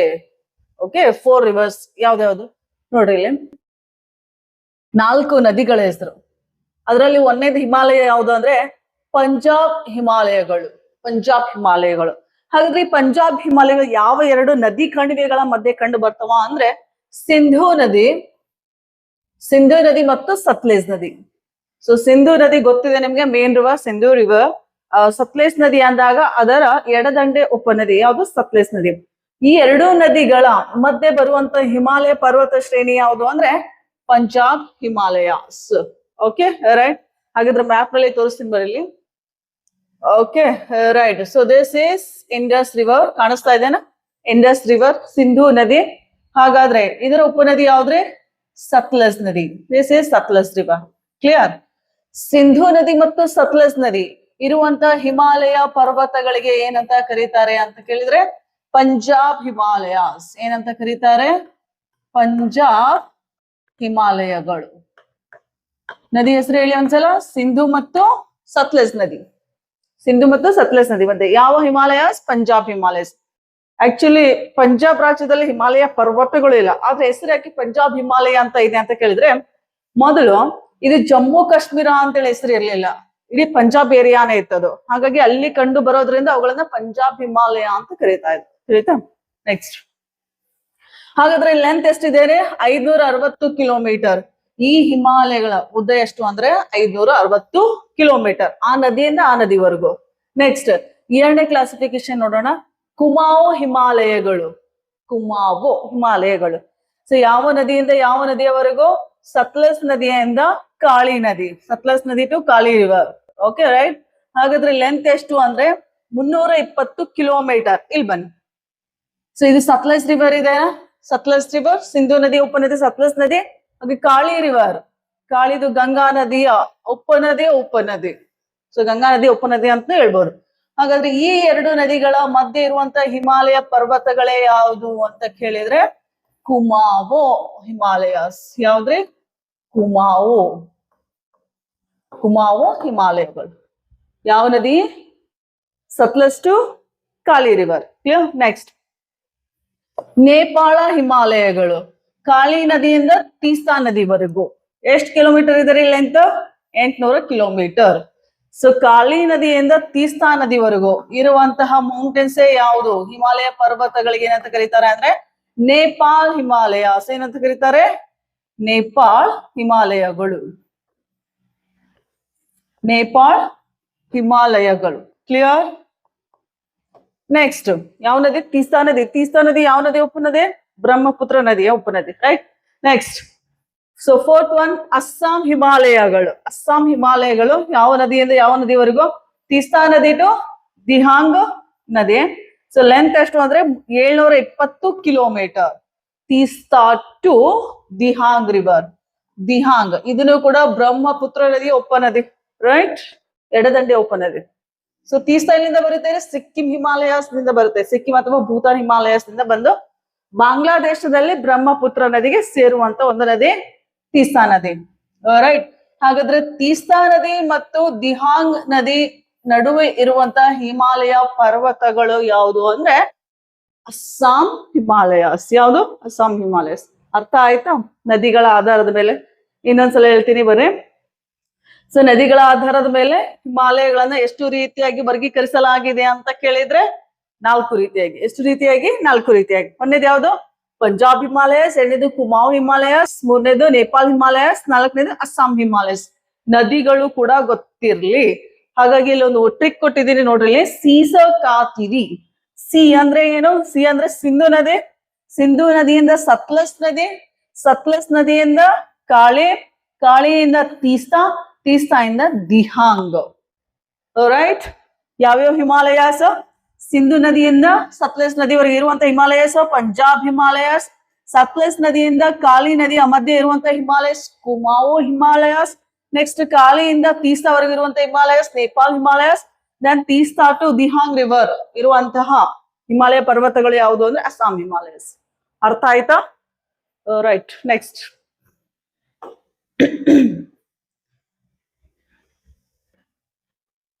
ಭೂಸ್ವರೂಪ ಶ್ರೇಣಿಗಳ ಜೋಡಣೆ ಮತ್ತು ಇತರೆ ಭೂಲಕ್ಷಣಗಳ ಆಧಾರದ ಮೇಲೆ ಮತ್ತೆ ಹಿಮಾಲಯಗಳನ್ನ ದಿಕ್ಕಿಗೆ ಅನುಸಾರವಾಗಿ ಕ್ಲಾಸಿಫಿಕೇಶನ್ ಮಾಡ್ತಾರೆ. ದಿಕ್ಕು ಗೊತ್ತಿರ್ಲೆ. ಒಂದೇದು ಕಾಶ್ಮೀರ ಅಥವಾ ವಾಯುವ್ಯ ಹಿಮಾಲಯ. ಏನಂತ ಕರೀತಾರೆ? ಸೊ ಕಾಶ್ಮೀರದಲ್ಲಿ ಇರುವಂತಹ ಹಿಮಾಲಯ ಪರ್ವತಗಳು ಯಾವ ದಿಕ್ಕು? ವಾಯುವ್ಯ ಹಿಮಾಲಯ. ಮ್ಯಾಪ್ ನಲ್ಲಿ ಆಮೇಲೆ ತೋರಿಸ್ತೀನಿ. ನೆಕ್ಸ್ಟ್ ಸೆಕೆಂಡ್ ಒನ್ ಹಿಮಾಚಲ ಮತ್ತು ಉತ್ತರಾಂಚಲ. ಉತ್ತರಾಂಚಲ ಅಂದ್ರೆ ಉತ್ತರಾಖಂಡ್ ಪ್ರೆಸೆಂಟ್. ಉತ್ತರಾಂಚಲ ಹಿಮಾಲಯಗಳು. ಸೊ ಇಲ್ಲಿ ಇರುವಂತ ಹಿಮಾಲಯಗಳು ಯಾವ ದಿಕ್ಕು? ಪಶ್ಚಿಮ ಹಿಮಾಲಯಗಳು. ಯಾವ್ದ್ರಿ? ಪಶ್ಚಿಮ ಹಿಮಾಲಯಗಳು. ನೆಕ್ಸ್ಟ್ ಡಾರ್ಜಿಲಿಂಗ್ ಮತ್ತು ಸಿಕ್ಕಿಂ. ಡಾರ್ಜಿಲಿಂಗ್ ಜ ಆಗ್ಬೇಕಿದು, I am so sorry. Darjeeling ಮತ್ತು ಸಿಕ್ಕಿಂ ಹಿಮಾಲಯಗಳು ಮಧ್ಯ ಹಿಮಾಲಯಗಳು. ಸೊ ಸಿಕ್ಕಿಂ ರಾಜ್ಯದ ದಕ್ಷಿಣದಲ್ಲಿ ಬರುವಂತ ಸ್ಟೇಟ್ ಯಾವುದು? West Bengal, right. ಹಾಗಾದ್ರೆ ಸಿಕ್ಕಿಂ ಮತ್ತು ಪಶ್ಚಿಮ ಬಂಗಾಳ ಮಧ್ಯದಲ್ಲಿರುವಂತ ಹಿಮಾಲಯಗಳನ್ನ ಏನಂತ ತಗೋತಾರೆ ಇಲ್ಲಿ? ಡಾರ್ಜಿಲಿಂಗ್ ಮತ್ತು Sikkim Himalaya. Darjeeling is a part of West Bengal, ಗೊತ್ತಿರ್ಲಿ. Next fourth one Arunachal Himalaya. ಯಾವ್ದ್ರಿ? ಅರುಣಾಚಲ ಪ್ರದೇಶದಲ್ಲಿರುವಂತ ಹಿಮಾಲಯ, ಅರುಣಾಚಲ್ ಹಿಮಾಲಯಗಳು. ಸೊ ಫಿಫ್ತ್ ಒನ್ ಈಶಾನ್ಯ ಬೆಟ್ಟಗಳು. ಈಶಾನ್ಯ ಬೆಟ್ಟಗಳು ಅಥವಾ ಪೂರ್ವಾಂಚಲ ಬೆಟ್ಟಗಳು ಅಂತ ಹೇಳಿ ಕರೀತಾರೆ. ಕ್ಲಿಯರ್? ಸೊ ಒಂದ್ಸಲ ಮ್ಯಾಪ್ ನಲ್ಲಿ ನೋಡೋಣ ಬನ್ನಿ. ಭಾರತದ ಉತ್ತರದಲ್ಲಿರುವಂತಹ ಕೇಂದ್ರಾಡಳಿತ ಪ್ರದೇಶ ಒಂದು ಜಮ್ಮು ಕಾಶ್ಮೀರ, ಇನ್ನೊಂದು ಯಾವ್ದ್ರೆ? This is Ladakh. ಯಾವ್ದಿದು? ಲಡಾಖ್. ಹಾಗಾದ್ರೆ ಈ ಎರಡೂ ಕೇಂದ್ರಾಡಳಿತ ಪ್ರದೇಶದಲ್ಲಿರುವಂತಹ ಹಿಮಾಲಯ ಪರ್ವತಗಳು ಎಂತಹ ಪರ್ವತಗಳು? ವಾಯುವ್ಯ ಹಿಮಾಲಯಗಳು. ಇದು ವಾಯುವ್ಯ ದಿಕ್ಕು ಅಂತ ಕನ್ಸಿಡರ್ ಮಾಡ್ತಾರೆ, ಗೊತ್ತಿರಲಿ. ನೆಕ್ಸ್ಟ್ ಹಿಮಾಚಲ ಪ್ರದೇಶ ಮತ್ತು ಉತ್ತರಾಖಂಡದಲ್ಲಿರುವಂತಹ ಹಿಮಾಲಯ ಪರ್ವತಗಳಿಗೆ ಯಾವ ದಿಕ್ಕು ಮೆನ್ಷನ್ ಮಾಡ್ತಾರೆ? ಪಶ್ಚಿಮ ಹಿಮಾಲಯಗಳು. ಪಶ್ಚಿಮ ಹಿಮಾಲಯ. ಇದು ಯಾವ್ದು ಅಂತ ಹೇಳಿದೆ ನಾನು? ವಾಯುವ್ಯ ಹಿಮಾಲಯಗಳು. ವಾಯುವ್ಯ ಪಶ್ಚಿಮ. ನೆಕ್ಸ್ಟ್ ಇಲ್ಲಿ ಸಿಕ್ಕಿಂ ಮತ್ತು ಡಾರ್ಜಿಲಿಂಗ್. ಡಾರ್ಜಿಲಿಂಗ್ ಪ್ರದೇಶ ವೆಸ್ಟ್ ಬೆಂಗಾಲ್ ನಲ್ಲಿ ಬರುವಂತ ಪ್ರದೇಶ, ಹಿಮಾಲಯ ಪರ್ವತಗಳು. ಸೊ ಇವೆರಡನ್ನ ಕನ್ಸಿಡರ್ ಮಾಡಿದ್ರೆ, ಈ ಪ್ರದೇಶ ಕನ್ಸಿಡರ್ ಮಾಡಿದ್ರೆ ಇದು ಏನಾಗತ್ತೆ? ಮಧ್ಯ ಹಿಮಾಲಯ. ಮಧ್ಯ ಹಿಮಾಲಯ. ಹಿಮಾಲಯಗಳ ಮಧ್ಯದಲ್ಲಿ ಇರೋದ್ರಿಂದ ಮಧ್ಯ ಹಿಮಾಲಯ ಅಂತ ಕರೀತಾರೆ. ನೆಕ್ಸ್ಟ್ ಅರುಣಾಚಲ ಪ್ರದೇಶದಲ್ಲಿ ಇರುವಂತಹ ಹಿಮಾಲಯಗಳು ಅರುಣಾಚಲ ಹಿಮಾಲಯ. ಅರುಣಾಚಲ ಹಿಮಾಲಯ ಅಂತಾನೆ ಕರೀತಾರೆ, ಹಿಮಾಲಯ. ಅದಾದ್ಮೇಲೆ ಫಿಫ್ತ್ ಕ್ಲಾಸಿಫಿಕೇಶನ್ ಬರ್ರೆ. ಈ ಅರುಣಾಚಲ ಹಿಮಾಲಯ ಆದ ನಂತರ ಹಿಮಾಲಯ ಪರ್ವತಗಳು ದಕ್ಷಿಣ ದಿಕ್ಕಿಗೆ ಅನುಸಾರವಾಗಿ ಬರುವಂತಹ ಈ ಪರ್ವತಗಳಿಗೆ ಏನಂತ ಕರೀತಾರೆ ಅಂದ್ರೆ ಈಶಾನ್ಯ ಬೆಟ್ಟಗಳು ಅಥವಾ ಪೂರ್ವಾಂಚಲ ಬೆಟ್ಟಗಳು. ಈಶಾನ್ಯ ಬೆಟ್ಟಗಳು, ಈಸ್ಟರ್ನ್ ಹಿಲ್ಸ್, ಗೊತ್ತಿರ್ಲಿ. ಆಯ್ತಾ? ದಿಕ್ಕುಗಳಿಗೆ ಅನುಸಾರವಾಗಿ ಇವುಗಳ ಎತ್ತರ, ಆಮೇಲೆ ಇವುಗಳ ಇಳಿಜಾರು ದಿಕ್ಕಿಗೆ ಅನುಸಾರವಾಗಿ. ಸೊ ಇಷ್ಟು ಕ್ಲಾಸಿಫಿಕೇಶನ್. ಒಂದೇದು ಜಮ್ಮು ಕಾಶ್ಮೀರ ಲಡಾಖ್ ನಲ್ಲಿ ಇರೋದು ಯಾವುದು? ವಾಯುವ್ಯ ಹಿಮಾಲಯಗಳು. ಆಮೇಲೆ ಹಿಮಾಚಲ ಪ್ರದೇಶ ಉತ್ತರಾಂಚಲದಲ್ಲಿರುವಂತಹ ಹಿಮಾಲಯಗಳು ಪಶ್ಚಿಮ ಹಿಮಾಲಯಗಳು. ಸಿಕ್ಕಿಂ ಮತ್ತು ಡಾರ್ಜಿಲಿಂಗ್ ಮಧ್ಯ ಹಿಮಾಲಯ. ಅರುಣಾಚಲ ಪ್ರದೇಶದಲ್ಲಿರುವಂತದ್ದು ಅರುಣಾಚಲ ಹಿಮಾಲಯ. ಆಮೇಲೆ ಅರುಣಾಚಲ ನಂತರ ಅರುಣಾಚಲ ಪ್ರದೇಶದ ಕೆಳಗಡೆ ದಕ್ಷಿಣದಲ್ಲಿ ಬೆಂಡ್ ಆಗ್ತಾವಲ್ಲ ಹಿಮಾಲಯ ಪರ್ವತಗಳಿಗೆ ಈಶಾನ್ಯ ಬೆಟ್ಟಗಳು ಅಂತ ಕರೀತಾರೆ. ರೈಟ್? ಕ್ಲಾಸಿಫಿಕೇಶನ್ ಗೊತ್ತಾಯ್ತಾ? ರೈಟ್. ನೆಕ್ಸ್ಟ್, ಸೊ ಅದರಲ್ಲಿ ಫಸ್ಟ್ ಒನ್ ಕಾಶ್ಮೀರ ಅಥವಾ ವಾಯುವ್ಯ ಹಿಮಾಲಯ. ಕಾಶ್ಮೀರ ಅಥವಾ ವಾಯುವ್ಯ ಹಿಮಾಲಯ. ಕಾಶ್ಮೀರ ಹಿಮಾಲಯವು ನೋಡ್ರಿ ಯಾವ್ದು ಫೇಮಸ್? ಕರೇವಾ. ಕಾಶ್ಮೀರ ಹಿಮಾಲಯಗಳು ಕರೇವಾ ರಚನೆಗಳಿಗೆ ಪ್ರಸಿದ್ಧಿಯಾಗಿದೆ. ಕರೇವಾ ಎಂದರೆ ಎತ್ತರವಾದ ಭೂ ಪ್ರದೇಶವು ಸಮತಟ್ಟಾಗಿದ್ದು ಅದರ ಮೇಲೆ ಸಡಿಲವಾದ ಮಣ್ಣು ಮತ್ತು ಮರಳು ಮಿಶ್ರಣವಾಗಿದ್ದು ಕೇಸರಿ ಬೆಳೆಯನ್ನು ಬೆಳೆಯಲು ಉಪಯುಕ್ತವಾಗಿದೆ. ಕರೇವಾ ಫಾರ್ಮೇಶನ್ಸ್. ಸೊ ಜಮ್ಮು ಕಾಶ್ಮೀರ ಇದು ಫೇಮಸ್ ಅಂದ್ರೆ ಕೇಸರಿ ಬೆಳೆಯೋದು ಅಲ್ಲೇ. ಇಡೀ ಭಾರತ ದೇಶದಲ್ಲೇ ಕೇಸರಿ ಸಿಗೋದು ಎಲ್ಲಿ? ಜಮ್ಮು ಮತ್ತು ಕಾಶ್ಮೀರದಲ್ಲಿ. ಹಾಗಾಗಿ ಇದು ಬಹಳ ಕಾಸ್ಟ್ಲಿ ಇರುತ್ತೆ. ಹಾಗಾದ್ರೆ ಏನಿದು ಕರೇವಾ ಅಂದ್ರೆ? ಸೊ ಜಮ್ಮು ಕಾಶ್ಮೀರದಲ್ಲಿ ಒಂದು ಪ್ರದೇಶ ಬರುತ್ತೆ, ಅದು ಸ್ವಲ್ಪ ಸುತ್ತಮುತ್ತ ಪ್ರದೇಶಕ್ಕಿಂತ ಸ್ವಲ್ಪ ಎತ್ತರದಲ್ಲಿರುತ್ತೆ. ಟೇಬಲ್ ಟಾಪ್ ಅಂತ ಕರಿತೀವಿ. ಟೇಬಲ್ ಹೆಂಗಿರ್ತದೆ? ಸ್ವಲ್ಪ ಹೈಟಿಗಿದ್ದು ಮೇಲೆ ಸಮತಟ್ಟಾಗಿರುತ್ತೆ, ಹೌದಾ? ಆ ಪ್ರದೇಶದಲ್ಲಿ ಹಿಮಾಲಯ ಪರ್ವತಗಳು ಹುಟ್ಟೋಕ್ಕಿಂತ ಮುಂಚೆ ಹಲವಾರು ನದಿಗಳು ಹರಿತಾ ಇದ್ವು. ನಂತರದ ದಿನಗಳಲ್ಲಿ ಹಿಮಾಲಯ ಪರ್ವತಗಳ ಉಗಮ ಆಯ್ತಾ? ಆ ಉಗಮ ಆದ್ಮೇಲೆ ಅಲ್ಲಿರುವಂತ ನದಿಗಳು ಬೇರೆ ಕಡೆಗೆ ಹರ್ಕೊಂಡು ಹೋದ್ವು, ಬೇರೆ ಕಡೆ ದಾರಿ ಮಾಡ್ಕೊಂಡು ಹೋದ್ವು. ಸೊ ಆ ಪ್ರದೇಶದಲ್ಲಿರುವಂತಹ ಮಣ್ಣಿಗೆ ಏನಂತ ಕರೀತಾರೆ ಅಂದ್ರೆ ಕರೇವಾ ಮಣ್ಣು. ಇದು ಗೊತ್ತಿರ್ಲಿ, it is a type of soil, Karewa soil. ಆ ಸಾಯಿಲ್ ಎದಕ್ ಫೇಮಸ್ ಅಂದ್ರೆ, ಯಾವ ಬೆಳೆಗೆ ಹೆಚ್ಚು ಫೇಮಸ್ ಅಂದ್ರೆ ಸ್ಯಾಫ್ರಾನ್. ಅರ್ಥ ಆಯ್ತಾ? ಸಡಿಲವಾಗಿರ್ತದೆ, ಅಷ್ಟೊಂದು ಗಟ್ಟಿಯಾಗಿರಲ್ಲ, ಸಡಿಲವಾದ ಮಣ್ಣು ಮತ್ತು ಮರಳು ಮಿಶ್ರಣವಾದಂತಹ ಒಂದು ಮಣ್ಣು, ವಿಶೇಷವಾದ ಮಣ್ಣು ಕರೇವಾ ಮಣ್ಣು. ತಿಳಿತಾ? ಯಾವ ಬೆಳೆಗೆ ಪ್ರಸಿದ್ಧಿಯಾಗಿದೆ ಅಂತ ಕೇಳಿದ್ರೆ ಕೇಸರಿ, ಸ್ಯಾಫ್ರಾನ್ ಅಂತ ಕರಿತೀವಲ್ಲ. ರೈಟ್. ಸೊ ಗೊತ್ತಿದೆ, ನೋಡಿದಿರಲ್ಲ ಸ್ಯಾಫ್ರಾನ್ ಅಂದ್ರೆ ಹೆಂಗಿರ್ತದೆ ನೋಡ್ರಿ. ಓಕೆ. ಸೊ ಕೇಸರಿ ಹೂವಿನ ಬಣ್ಣ ಯಾವುದು ಅಂತ ಕೇಳಿದ್ರೆ ನೇರಳೆ ಬಣ್ಣ, ತಿಳಿತಾ? ನೇರಳೆ ಬಣ್ಣ. ಸೊ ಇಲ್ಲಿ ಟೆಂಟಿಕಲ್ಸ್ ತರ ಏನ್ ಕಾಣಿಸ್ತಾ ಇಲ್ಲ, ಇದನ್ನೇ ನಾವು ಕೇಸರಿ ಅಂತ ಕರಿತೀವಿ. ಇದೊಂದು ಕೃಷಿ ಬೆಳೆ ಆಗಿದ್ದರೂ ಸಹ ಇದನ್ನ ನಾವು ಎಲ್ಲಿ ಸೇರಿಸ್ತೀವಿ ಅಂದ್ರೆ ಮಸಾಲೆ ಪದಾರ್ಥಗಳಲ್ಲಿ ಇದನ್ನ ಸೇರಿಸಿದ್ವಿ. ರೈಟ್. ನೆಕ್ಸ್ಟ್, ಸೊ ಕಾಶ್ಮೀರ ಹಿಮಾಲಯದಲ್ಲಿ ಬರುವಂತಹ ಹಿಮನದಿಗಳು ಯಾವ್ದ್ಯಾವ್ದು? ಬಾಲ್ತೋರೋ ಹಿಮನದಿ, ಸಿಯಾಚಿನ್ ಹಿಮನದಿಗಳು. ಸಿಯಾಚಿನ್ ಆಗ್ಲೇ ಬಂದಿತ್ತು. ಸಿಯಾಚಿನ್ ಎಲ್ಲಿ, ಯಾವ ರೇಂಜು? ಕಾರಕೋರಂ ಪರ್ವತ ಶ್ರೇಣಿಯಲ್ಲಿ ಬರುವಂತ ಒಂದು ಹಿಮನದಿ, ತಿಳಿತಾ? ಆಮೇಲೆ ಬಾಲ್ತೋರೋ, ಎರಡು ಕೂಡ ಎಲ್ಲಿ ಬರ್ತಾವ ಅಂದ್ರೆ ಕಾರಕೋರಂ ಪರ್ವತ ಶ್ರೇಣಿ. ನೆಕ್ಸ್ಟ್, ಕಣಿವೆ ಮಾರ್ಗಗಳು. ಕಣಿವೆ ಮಾರ್ಗಗಳು ಯಾವ್ದ್ಯಾವ್ದು? ಬನಿಹಾಲ್. ಬನಿಹಾಲ್ ಪಾಸ್ ಬರೋದು ಯಾವ ಶ್ರೇಣಿಯಲ್ಲಿ ಅಂತ ಕೇಳಿದ್ರೆ ಪೀರ್ ಪಂಚಾಲ್ ಶ್ರೇಣಿ. ಬನಿಹಾಲ್. ಝೋಜಿಲಾ ಮಹಾ ಹಿಮಾಲಯದಲ್ಲಿ. ಝೋಜಿಲಾ ನೆನ್ಪಿರ್ಲಿ, ಆಗ್ಲೇ ಹೇಳಿದೆ. ಝೋಜಿಲಾ ಏನ್ ಮಾಡುತ್ತೆ ಅಂದ್ರೆ ಎರಡು ಕೇಂದ್ರಾಡಳಿತ ಪ್ರದೇಶಗಳ ಕ್ಯಾಪಿಟಲ್ ಸಿಟಿಗಳನ್ನ ಕನೆಕ್ಷನ್ ಮಾಡುವಂತ ಝೋಜಿಲಾ, ತಿಳಿತಾ? ನೆಕ್ಸ್ಟ್, ಫೋಟುಲಾ ಜಾಸ್ಕರ್ ಶ್ರೇಣಿಯಲ್ಲಿ ಬರುತ್ತೆ. ಫೋಟುಲಾ ಪಾಸ್. ನದಿಗಳು. ಸೊ ಈ ಭಾಗದಲ್ಲಿ ಹರಿಯುವಂತಹ ನದಿಗಳು ಯಾವ್ಯಾವ್ದು ನೋಡಿ. ಸೊ ಕಾಶ್ಮೀರ ಅಂದ್ರೆ ಆ ಕಾಶ್ಮೀರದಲ್ಲಿ ಬರುವಂತಹ ಸಿಂಧು ನದಿ ವ್ಯವಸ್ಥೆ ಯಾವುದು? ಯಾವ ನದಿ ವ್ಯವಸ್ಥೆ? ಸಿಂಧು ನದಿ ವ್ಯವಸ್ಥೆ. ಸೊ ಸಿಂಧು ಮತ್ತು ಇದರ ಉಪನದಿಗಳಾದ ಝೀಲಂ, ಚೀನಾ ಹರಿಯುತ್ತವೆ. ಝೀಲಂ ಮತ್ತು ಚೀನಾ ಹರಿಯೋದು ಕಾಶ್ಮೀರ ಹಿಮಾಲಯದಲ್ಲಿ, ತಿಳಿತಾ? ನೆಕ್ಸ್ಟ್, ಸರೋವರಗಳು. ಲೇಕ್ಸ್ ಯಾವುದು? Famous lakes. ಸಿಹಿ ನೀರು, fresh water, salt water lakes ಅಂತ ಡಿಸ್ಟಿಂಗ್ವಿಶ್ ಮಾಡ್ತೀವಲ್ಲ. ಸಿಹಿ ನೀರು. ಸಿಹಿ ನೀರಿನ ಸರೋವರ ಯಾವುದು ಅಂದ್ರೆ ಅದು ಭಾರತದಲ್ಲಿ ಅತ್ಯಂತ ದೊಡ್ಡದಾದ ಸಿಹಿ ನೀರಿನ ಸರೋವರ ಯಾವುದು? ಉಲರ್ ಸರೋವರ ಕಾಶ್ಮೀರದಲ್ಲಿ ಬರುತ್ತೆ. ಉಲರ್ ಮತ್ತು ದಾಲ್ ಸರೋವರ. ಡಲ್ ಲೇಕ್, ದಾಲ್ ಸರೋವರ. ಉಲರ್ ಮತ್ತು ದಾಲ್ ಎರಡು ಬರೋದು ಕೂಡ ಎಲ್ಲಿ? ಕಾಶ್ಮೀರ್ ಹಿಮಾಲಯದಲ್ಲಿ. ಅರ್ಥ ಆಯ್ತಾ? ನೆಕ್ಸ್ಟ್, ಉಪ್ಪು ನೀರಿನ ಸರೋವರ ಅಂದಾಗ ಇವೆರಡು ಎಲ್ಲದವ್ರಿ? ಲಡಾಖ್ ನಾಗದಾವ್, ತಿಳಿತಾ? ಪ್ಯಾಂಗಾಂಗ್ ಮತ್ತು ಸೋ ಮೋರಿರಿ. ಪ್ಯಾಂಗಾಂಗ್ ಮತ್ತು ಸೋ ಮೋರಿರಿ ಲಡಾಖ್ ನಾಗದಾವ್. ಕ್ಲಿಯರ್? ನೆಕ್ಸ್ಟ್, ತೀರ್ಥ ಸ್ಥಳಗಳು. ಪುಣ್ಯಕ್ಷೇತ್ರ, ಧಾರ್ಮಿಕ ಸ್ಥಳ, ತೀರ್ಥ ಸ್ಥಳ ಅಂತ ಕರಿತೀವಲ್ಲ. ಹಾಗಾದ್ರೆ ಈ ಭಾಗದಲ್ಲಿ ಬರುವಂತಹ ತೀರ್ಥ ಸ್ಥಳಗಳು ವೈಷ್ಣೋ ದೇವಿ ಮತ್ತು ಅಮರನಾಥ್ ಗುಹೆ. ವೈಷ್ಣೋ ದೇವಿ ಮತ್ತು ಅಮರನಾಥ್ ಗುಹೆ. ಅಮರನಾಥ್ ಗೊತ್ತಿದೆಯಲ್ಲ, ಆ ಒಂದು ಗುಹೆಯಲ್ಲಿ ಐಸ್ ನಿಂದ ಲಿಂಗ ಆಗಿರ್ತಲ್ಲ, that is Amarnath cave. Next, ಡೂನ್ಗಳು. ಸೊ ಡೂನ್ ಫಾರ್ಮೇಶನ್ ಇಲ್ಲೂ ಕೂಡ ಇದೆ, ಜಮ್ಮು ಮತ್ತು ಪಠಾನ್ಕೋಟ್. ಓಕೆ, ಜಮ್ಮು ಮತ್ತು ಪಠಾನ್ಕೋಟ್ ಇದಿಷ್ಟು ಡೂನ್ಗಳು. ನೆಕ್ಸ್ಟ್,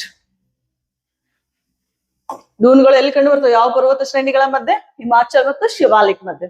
ಉದ್ದವಾದ ಮತ್ತು ವಿಶಾಲವಾದ ಕಣಿವೆಯನ್ನ ಡೂನ್ಸ್ ಅಂತ ಹೇಳಿ ಕರೀತಾರೆ. ನೆಕ್ಸ್ಟ್, ಹಿಮಾಚಲ ಮತ್ತು ಉತ್ತರಾಖಂಡ ಹಿಮಾಲಯಗಳು. ಸೊ ಪಶ್ಚಿಮ ಹಿಮಾಲಯ ಅಂತ ಹೇಳಿ ಕರೀತಾರೆ. ಈ ಹಿಮಾಲಯದಲ್ಲಿ ಬರುವಂತಹ ಶ್ರೇಣಿಗಳು ಯಾವ್ದ್ಯಾವ್ದು? ಮಹಾ ಹಿಮಾಲಯ, ಕೆಳ ಹಿಮಾಲಯ, ಶಿವಾಲಿಕ್ ಬೆಟ್ಟಗಳು. ಕ್ಲಿಯರ್? ಯಾವ್ದಾವ್ದು ಬರುತ್ತೆ ರೀ? ಮಹಾ ಹಿಮಾಲಯ, ಕೆಳ ಹಿಮಾಲಯ, ಶಿವಾಲಿಕ್ ಬೆಟ್ಟಗಳು. ಯಾವ ಶ್ರೇಣಿಯಲ್ಲಿ? ಪಶ್ಚಿಮ ಹಿಮಾಲಯಗಳಲ್ಲಿ. ಓಕೆ, ಈ ಭಾಗದಲ್ಲಿ. ರೈಟ್, ಬನ್ನಿ. ಈ ಹಿಮಾಲಯಗಳ ಅತ್ಯಂತ ಉತ್ತರದಲ್ಲಿ ಲಡಾಖ್ನ ಶೀತ ಮರುಭೂಮಿ ಇದೆ. ಏನಿದೆ ರೀ? ಲಡಾಖ್ನ ಶೀತ ಮರುಭೂಮಿ. ಸೊ ಭಾರತದಲ್ಲಿ ಎರಡು ಮರುಭೂಮಿಗಳು, ಒಂದು ಉಷ್ಣ ಮರುಭೂಮಿ, ಇನ್ನೊಂದು ಶೀತ ಮರುಭೂಮಿ. ಉಷ್ಣ ಮರುಭೂಮಿ ಎಲ್ಲಿದೆ ಅಂದ್ರೆ ಭಾರತದ ವಾಯುವ್ಯ ದಿಕ್ಕಿನಲ್ಲಿ, ರಾಜಸ್ಥಾನ್, ಆಮೇಲೆ ಪಂಜಾಬ್, ಅದಾದ್ಮೇಲೆ ಗುಜರಾತ್ ನ ಉತ್ತರ ಭಾಗದಲ್ಲಿ ಥಾರ್ ಡೆಸರ್ಟ್ ಇದೆ, ಅದು ಉಷ್ಣ ಮರುಭೂಮಿ. ಹಾಗಾದ್ರೆ ಶೀತ ಮರುಭೂಮಿ ಎಲ್ಲಿದೆ ಅಂತ ಕೇಳಿದ್ರೆ ಲಡಾಖ್. ಓಕೆ, ಲಡಾಖ್ ನಲ್ಲಿದೆ, ತಿಳಿತಾ? ಈ ಈಶಾನ್ಯ ಭಾಗದಲ್ಲಿ. ಸೊ ಪಶ್ಚಿಮ ಹಿಮಾಲಯಗಳ ಉತ್ತರದಲ್ಲಿ ಯಾವ ಮರುಭೂಮಿ ಇದೆ ಅಂದ್ರೆ ಶೀತ ಮರುಭೂಮಿ. ಸೊ ಇಲ್ಲಿ ಪಶ್ಚಿಮ ಹಿಮಾಲಯಸ್ ಇದೆ, ಹೌದಾ? ಈ ಹಿಮಾಲಯಗಳ ಉತ್ತರದಲ್ಲಿ ಯಾವ ಡೆಸರ್ಟ್ ಅಂದ್ರೆ ಕೋಲ್ಡ್ ಡೆಸರ್ಟ್, ಲಡಾಖ್ ನಲ್ಲಿದೆ. ಅರ್ಥ ಆಯ್ತಾ? ಓಕೆ, ನೆಕ್ಸ್ಟ್, ಹಿಮಾಚಲ ಪ್ರದೇಶದ ಲಾಹುಲ್ ಮತ್ತು ಸ್ಪಿತಿ ಜಿಲ್ಲೆಗಳಲ್ಲಿ. ಹಾಗಾದ್ರೆ ಅಲ್ಲಿ ಬರುವಂತ ಜಿಲ್ಲೆಗಳು ಯಾವ್ದ್ಯಾವ್ದು ಅಂದ್ರೆ ಜಿಲ್ಲೆಗಳ ಹೆಸರು ಕೂಡ ಓದ್ಬೇಕು. ಲಾಹುಲ್ ಮತ್ತು ಸ್ಪಿತಿ, ಹಿಮಾಚಲ ಪ್ರದೇಶ್. ನೆಕ್ಸ್ಟ್, ನದಿ ವ್ಯವಸ್ಥೆ. ಸೊ ಈ ಭಾಗದಲ್ಲಿ ಬರುವಂತ ನದಿಗಳು ಯಾವ್ದ್ಯಾವ್ದು ನೋಡಿಲ್ಲ? ಸಿಂಧು ಮತ್ತು ಗಂಗಾ. ಇವೆರಡು ನದಿಗಳ ಉಪನದಿಗಳು ಕೂಡ ಈ ಭಾಗದಲ್ಲಿ ಹರಿತಾವ. ಹಾಗಾದ್ರೆ ಸಿಂಧು ನದಿಯ ಯಾವ ಯಾವ ಉಪನದಿಗಳು ಅಂದಾಗ ರಾವಿ, ಬಿಯಾಸ್ ಮತ್ತು ಸತ್ಲೇಜ್. ರಾವಿ, ಬಿಯಾಸ್, ಸತ್ಲೇಜ್ ಸಿಂಧು ನದಿಯ ಉಪನದಿಗಳು. ಎಲ್ಲಿದೆ ನೋಡ್ರಿ ಮ್ಯಾಪ್ ನಲ್ಲಿ? Where is Ravi? Yes, this is Ravi and Bias, and this one is Satluj. ಇಲ್ಲಿ ಬರುವಂತ ಹಿಮಾಲಯಸ್ ಯಾವುದು? ಪಶ್ಚಿಮ ಹಿಮಾಲಯಗಳು. ಅದ್ರ ಜೊತೆಗೆ ಗಂಗಾ ನದಿ ಉಪನದಿಗಳಾದ ಯಮುನಾ ಮತ್ತು ಘಾಗ್ರಾ ಕೂಡ ಈ ಭಾಗದಲ್ಲೇ ಹರಿತಾವ್. Right. Then where is main river? Ganga river. ಇದು ಮೇನ್ ರಿವರ್ ಗಂಗಾ ರಿವರ್ ಇದೆ. It consist of Bhagirathi and Alaknanda, ಹೌದಲ್ಲ. ನೆಕ್ಸ್ಟ್ ಘಾಗ್ರಾ ಎಲ್ಲಿದೆ ರೀ? ಗಂಗಾ ನದಿಯ ಎಡದಂಡೆ ಉಪನದಿ ಯಾವುದು? ಘಾಗ್ರಾ. ರೈಟ್. ಸೊ ಘಾಗ್ರಾ ಈ ಭಾಗದಲ್ಲಿ ಯಾವ ಹಿಮಾಲಯಸ್? ಪಶ್ಚಿಮ ಹಿಮಾಲಯ. Next slide. ವಿಶಿಷ್ಟ ಲಕ್ಷಣ ಏನು? ವಿಶಿಷ್ಟ ಲಕ್ಷಣ ಇಲ್ಲಿ ಬರುವಂತದ್ದು ಅಂದ್ರೆ ಡೂನ್ಗಳ ರಚನೆ. ಡೂನ್ಗಳ ರಚನೆ. ಸೊ ಡೂನ್ಗಳು ಹೇಳಿದೆ ನಾನು ಆಗ್ಲೇ, ಹಿಮಾಚಲ್ ಹಿಮಾಲಯಸ್ ಮತ್ತು ಶಿವಾಲಿಕ್ ಮಧ್ಯೆ ಇರುವಂತಹ ಉದ್ದವಾದ ಮತ್ತು ಸ್ವಲ್ಪ ಅಗಲವಾದ ಕಣಿವೆಗಳಿಗೆ ಡೂನ್ಸ್ ಅಂತ ಕರೀತಾರೆ. ತಿಳಿತಾ? ಸೊ ಪಶ್ಚಿಮದಲ್ಲಿ ಡೂನ್ಸ್ ಅಂತ ಕರೀತಾರೆ. ಅದೇ ನೀವು ಪೂರ್ವಕ್ಕೆ ಹೋದ್ರೆ, ಫಾರ್ ಎಕ್ಸಾಂಪಲ್ ಸಿಕ್ಕಿಂ, ಡಾರ್ಜಿಲಿಂಗ್, ಅಸ್ಸಾಂವರೆಗೂ ಹೋದ್ರೆ ಅಂದ್ರೆ ಅಲ್ಲಿ ಡೂನ್ಸ್ ಅಂತ ಕರೆಯೋದ್ರಲ್ಲಿ ಏನಂತ ಕರೀತಾರೆ? ದ್ವಾರ್ಸ್ ಅಂತ ಕರೀತಾರೆ. ದ್ವಾರಗಳು. ಮತ್ತೆ ಇಲ್ಲಿ ಮುಂದೆ ಹೇಳ್ತೀನಂತ ಬನ್ನಿ. ಹಿಮಾಚಲ್ ಹಿಮಾಲಯ ಮತ್ತು ಶಿವಾಲಿಕ್ಗಳ ಮಧ್ಯೆ ಕಂಡು ಬರುತ್ತವೆ. ಈ ಡೂನ್ಗಳು ಹಿಮಾಲಯದ ನದಿಗಳು ಹೊತ್ತು ತಂದ ತನ್ನ ಒರಟು ಮೆಕ್ಕಲು ಮಣ್ಣಿನಿಂದ ಆಗಿದೆ. ಸೊ ಡೂನ್ಸ್ ಗಳಲ್ಲಿ ಕಂಡು ಬರುವಂತ ಮಣ್ಣು ಯಾವುದು ಅಂದ್ರೆ ಮೆಕ್ಕಲು ಮಣ್ಣು. ಬಟ್ ಮೆಕ್ಕಲು ಮಣ್ಣಿನಲ್ಲಿ ಮತ್ತೆ ಎರಡು ಪ್ರಕಾರ, ಒರಟು ಅಂತ ಬರುತ್ತೆ, ಇನ್ನೊಂದು ಮೃದು ಅಂತ ಬರುತ್ತೆ. ಇದು ಒರಟು ಮೆಕ್ಕಲು ಮಣ್ಣು ಅಂದ್ರೆ ಜಾಸ್ತಿ ಜಲ್ಲಿ ಕಲ್ಲುಗಳಿರ್ತಾವ ಆ ಮಣ್ಣಿನಲ್ಲಿ, ಜಲ್ಲಿ ಕಲ್ಲು. ರೈಟ್. ನೆಕ್ಸ್ಟ್ ದೊಡ್ಡದಾದ ಡೂನ್ ಯಾವುದು ಅಂದ್ರೆ ಡೆಹ್ರಾಡೂನ್. ಯಾವ ಡೂನು? ಡೆಹ್ರಾಡೂನ್. ಉತ್ತರಾಖಂಡದ ರಾಜಧಾನಿ ಯಾವ್ದ್ರೆ? ಡೆಹ್ರಾಡೂನ್. ಅದು ದೊಡ್ಡದಾದ ಡೂನ್ ಭಾರತ ದೇಶದಲ್ಲೇ. ಸೊ ಉದ್ದ ಎಷ್ಟು ಅಂದ್ರೆ 35ರಿಂದ 45 ಕಿಲೋಮೀಟರ್. ಓಕೆ, ಎಲ್ಲಾ ಕಡೆ ಒಂದೇ ರೀತಿ ಆಗಿರಲಿ, ಹೆಚ್ಚು ಕಡಿಮೆ ಇರುತ್ತೆ ಉದ್ದ 35ರಿಂದ 45 ಕಿಲೋಮೀಟರ್. ಅಗಲ 22ರಿಂದ 25 ಕಿಲೋಮೀಟರ್. ಒಂದ್ ಕಡೆ ಕಡಿಮೆ ಇದೆ, ಇನ್ನೊಂದ್ ಕಡೆ ಜಾಸ್ತಿ ಇದೆ ಅಗಲ. ಆಮೇಲೆ ವ್ಯಾಲಿ ಆಫ್ ಫ್ಲವರ್ಸ್, ಹೂಗಳ ಕಡಿಮೆ. Valley of flowers national park ಕೂಡ ಇದೆ. ಯಾವ ರಾಜ್ಯದಲ್ಲಿದೆ ರೀ? Yes, it is in Uttarakhand. Okay, ಹೂಗಳ ಕಣಿವೆ ಮತ್ತು ಪಂಚಪ್ರಯಾಗಗಳು ಇಲ್ಲಿ ಕಂಡು ಬರುತ್ತವೆ. ಏನಿದು ಪ್ರಯಾಗ ಅಂದ್ರೆ? ಎರಡು ನದಿಗಳು ಬಂದು ಸೇರುವ ಪ್ರದೇಶವನ್ನ ಪ್ರಯಾಗ್ ಅಂತ ಕರೀತಾರೆ. ಫಾರ್ ಎಕ್ಸಾಂಪಲ್ ಯಮುನಾ ಗಂಗಾ ನದಿ ಸೇರೋದು ಯಾವ ಪ್ರಯಾಗದಲ್ಲಿ? ಕಮೆಂಟ್ ಮಾಡ್ತೀರಾ? ಆ ರೀತಿ ಒಟ್ಟು 5 ಪ್ರಯಾಗಗಳದಾವ್. ಎಷ್ಟು? 5. ಪಂಚ ಅಂದ್ರೆ ಎಷ್ಟು? 5 ಪ್ರಯಾಗ್ಸ್. 5 ಪ್ರಯಾಗ್ಸ್. ಕಮೆಂಟ್ ನಲ್ಲಿ ಹೇಳ್ತೀರಾ ಆನ್ಸರ್? ಪಂಚ ಪ್ರಯಾಗಗಳು ಉತ್ತರಾಖಂಡ್ ರಾಜ್ಯದಲ್ಲಿ ಉಂಟಾಗ್ತವೆ. ಹಾಗಾದ್ರೆ ಆ ಪ್ರಯಾಗಗಳು ಉತ್ತರದಿಂದ ದಕ್ಷಿಣಕ್ಕೆ ಅನುಕ್ರಮವಾಗಿ ಹೇಳ್ಬೇಕು. Yes, comment it fast. So ಅದನ್ನೇ ಇಲ್ಲಿ ಹೋಮ್ವರ್ಕ್ ಕೊಟ್ಟಿದ್ದೇನೆ. ಪಂಚ ಪ್ರಯಾಗಗಳು ಉತ್ತರದಿಂದ ದಕ್ಷಿಣಕ್ಕೆ ಅನುಕ್ರಮವಾಗಿ ಬರೆಯ. ರೈಟ್. ನೆಕ್ಸ್ಟ್, ಸೊ ಗಿರಿಧಾಮಗಳು 1000 ಮೀಟರ್ದಿಂದ 2000 ಮೀಟರ್ ಎತ್ತರ. 1 ಕಿಲೋಮೀಟರ್ ಇಂದ ಎತ್ತರ 2 ಕಿಲೋಮೀಟರ್ ವರೆಗೂ. ಸೊ ಗಿರಿಧಾಮ ಅಂದ್ರೆ ಸುತ್ತಮುತ್ತ ಏರಿಯಾಕ್ಕಿಂತ ಎತ್ತರದಲ್ಲಿರುತ್ತೆ ಗಿರಿಧಾಮ. ಬೇಸಿಗೆಯಲ್ಲಿ ಬಹಳ ತಂಪಿರ್ತಾವ, ತಿಳಿತಾ? ಸೊ ಎತ್ತರ ಹೆಚ್ಚಾದಂತೆ ಏನ್ ಹೆಚ್ಚಾಗ್ತದ್ರಿ? ಟೆಂಪರೇಚರ್ ಕಡಿಮೆ ಆಗುತ್ತೆ. ಅವುಗಳನ್ನ ಗಿರಿಧಾಮ ಅಂತ ಕರೀತಾರೆ. ನೆಕ್ಸ್ಟ್, ಬಹುತೇಕ ಗಿರಿಧಾಮಗಳು ಈ ಹಿಮಾಲಯದಲ್ಲಿ ಕಂಡು ಬರುತ್ತವೆ. ಯಾವ ಹಿಮಾಲಯದಲ್ಲಿ? ಪಶ್ಚಿಮ ಹಿಮಾಲಯ, ಹಿಮಾಚಲ್ ಪ್ರದೇಶ, ಉತ್ತರಾಂಚಲ್. ರೈಟ್. ಬ್ರಿಟಿಷರಿಗೆ ಆಕರ್ಷಿಸಿದಂತ ಗಿರಿಧಾಮಗಳು. ಹಾಗಾದ್ರೆ ಯಾವ್ದ್ಯಾವ್ದು? ಧರ್ಮಶಾಲಾ, ಮಸ್ಸೂರಿ, ಶಿಮ್ಲಾ, ಕಸೌಲಿ. ಏನಾಗ್ಬೇಕಿದು? ಕಸೌಲಿ ಮತ್ತೆ ಆಲ್ಮೋರಾ, ರಾಣಿಖೇತ್. ಸೊ ಎಷ್ಟು ಗಿರಿಧಾಮಗಳು ಎಲ್ಲಿ ಕಂಡು ಬರ್ತಾವ ಅಂದ್ರೆ ಪಶ್ಚಿಮ ಹಿಮಾಲಯದಲ್ಲಿ. ಕ್ಲಿಯರ್. ನೆಕ್ಸ್ಟ್, ಪುಣ್ಯ ಸ್ಥಳಗಳು. ಗಂಗೋತ್ರಿ, ಇದು ಯಮುನೋತ್ರಿ ಆಗ್ಬೇಕು. ಯಮುನೋತ್ರಿ, ಗಂಗೋತ್ರಿ, ಯಮುನೋತ್ರಿ, ಕೇದಾರ್ನಾಥ್,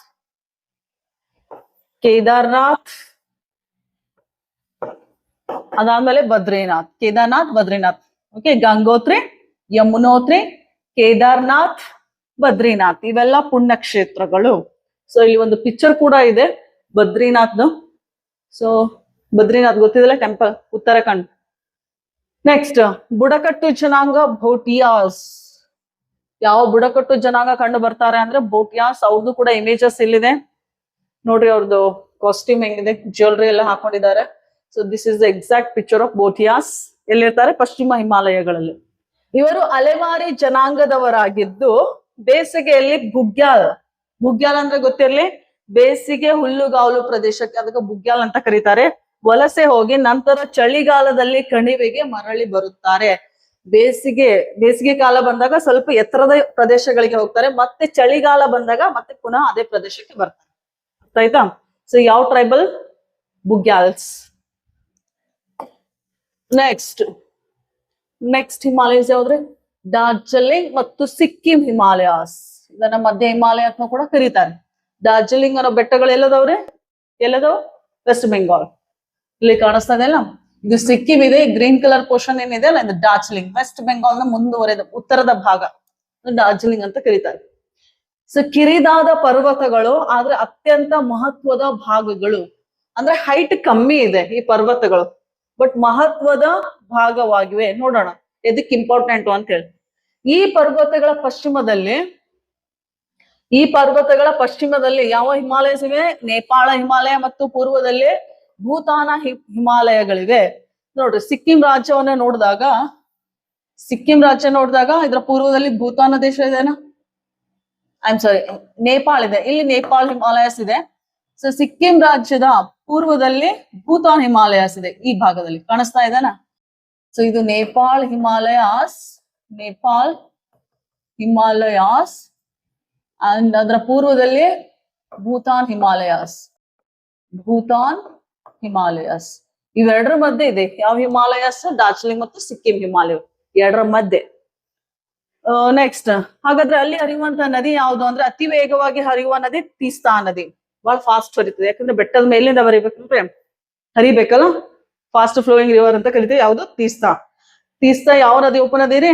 ಬ್ರಹ್ಮಪುತ್ರ ನದಿಯ ಉಪನದಿ Teesta, right bank tributary. Next, ವಿಶೇಷ ಲಕ್ಷಣ ಅಂದ್ರೆ ದ್ವಾರಗಳ ರಚನೆ. ಏನು? ದ್ವಾರಗಳ ರಚನೆ. ಆಗ್ಲೇ ಹೇಳಿದೆ ನಾನು, ಡೂನ್ಸ್ ಎಲ್ಲಿ ಕಂಡು ಬರ್ತಾವ ಅಂದ್ರೆ ಹಿಮಾಚಲ್ ಮತ್ತು ಶಿವಾಲಿಕ್ ಬೆಟ್ಟಗಳ ಮಧ್ಯೆ ಡೂನ್ಸ್ ಫಾರ್ಮೇಶನ್ ಅಂತ ಕರಿತೀವಿ, ಹೌದಾ? ಅದೇ ರೀತಿ ಪೂರ್ವದ ಹಿಮಾಲಯದಲ್ಲಿ ಹೋದ್ರೆ ಅಲ್ಲಿ ದ್ವಾರ ಅಂತ ಕರಿತೀವಿ. There is no much difference between Doons and Duars. ದ್ವಾರ ಅಂದ್ರೆ ಏನ್ರಿ? ಬಾಗಿಲು ಅಂತ ಅರ್ಥ.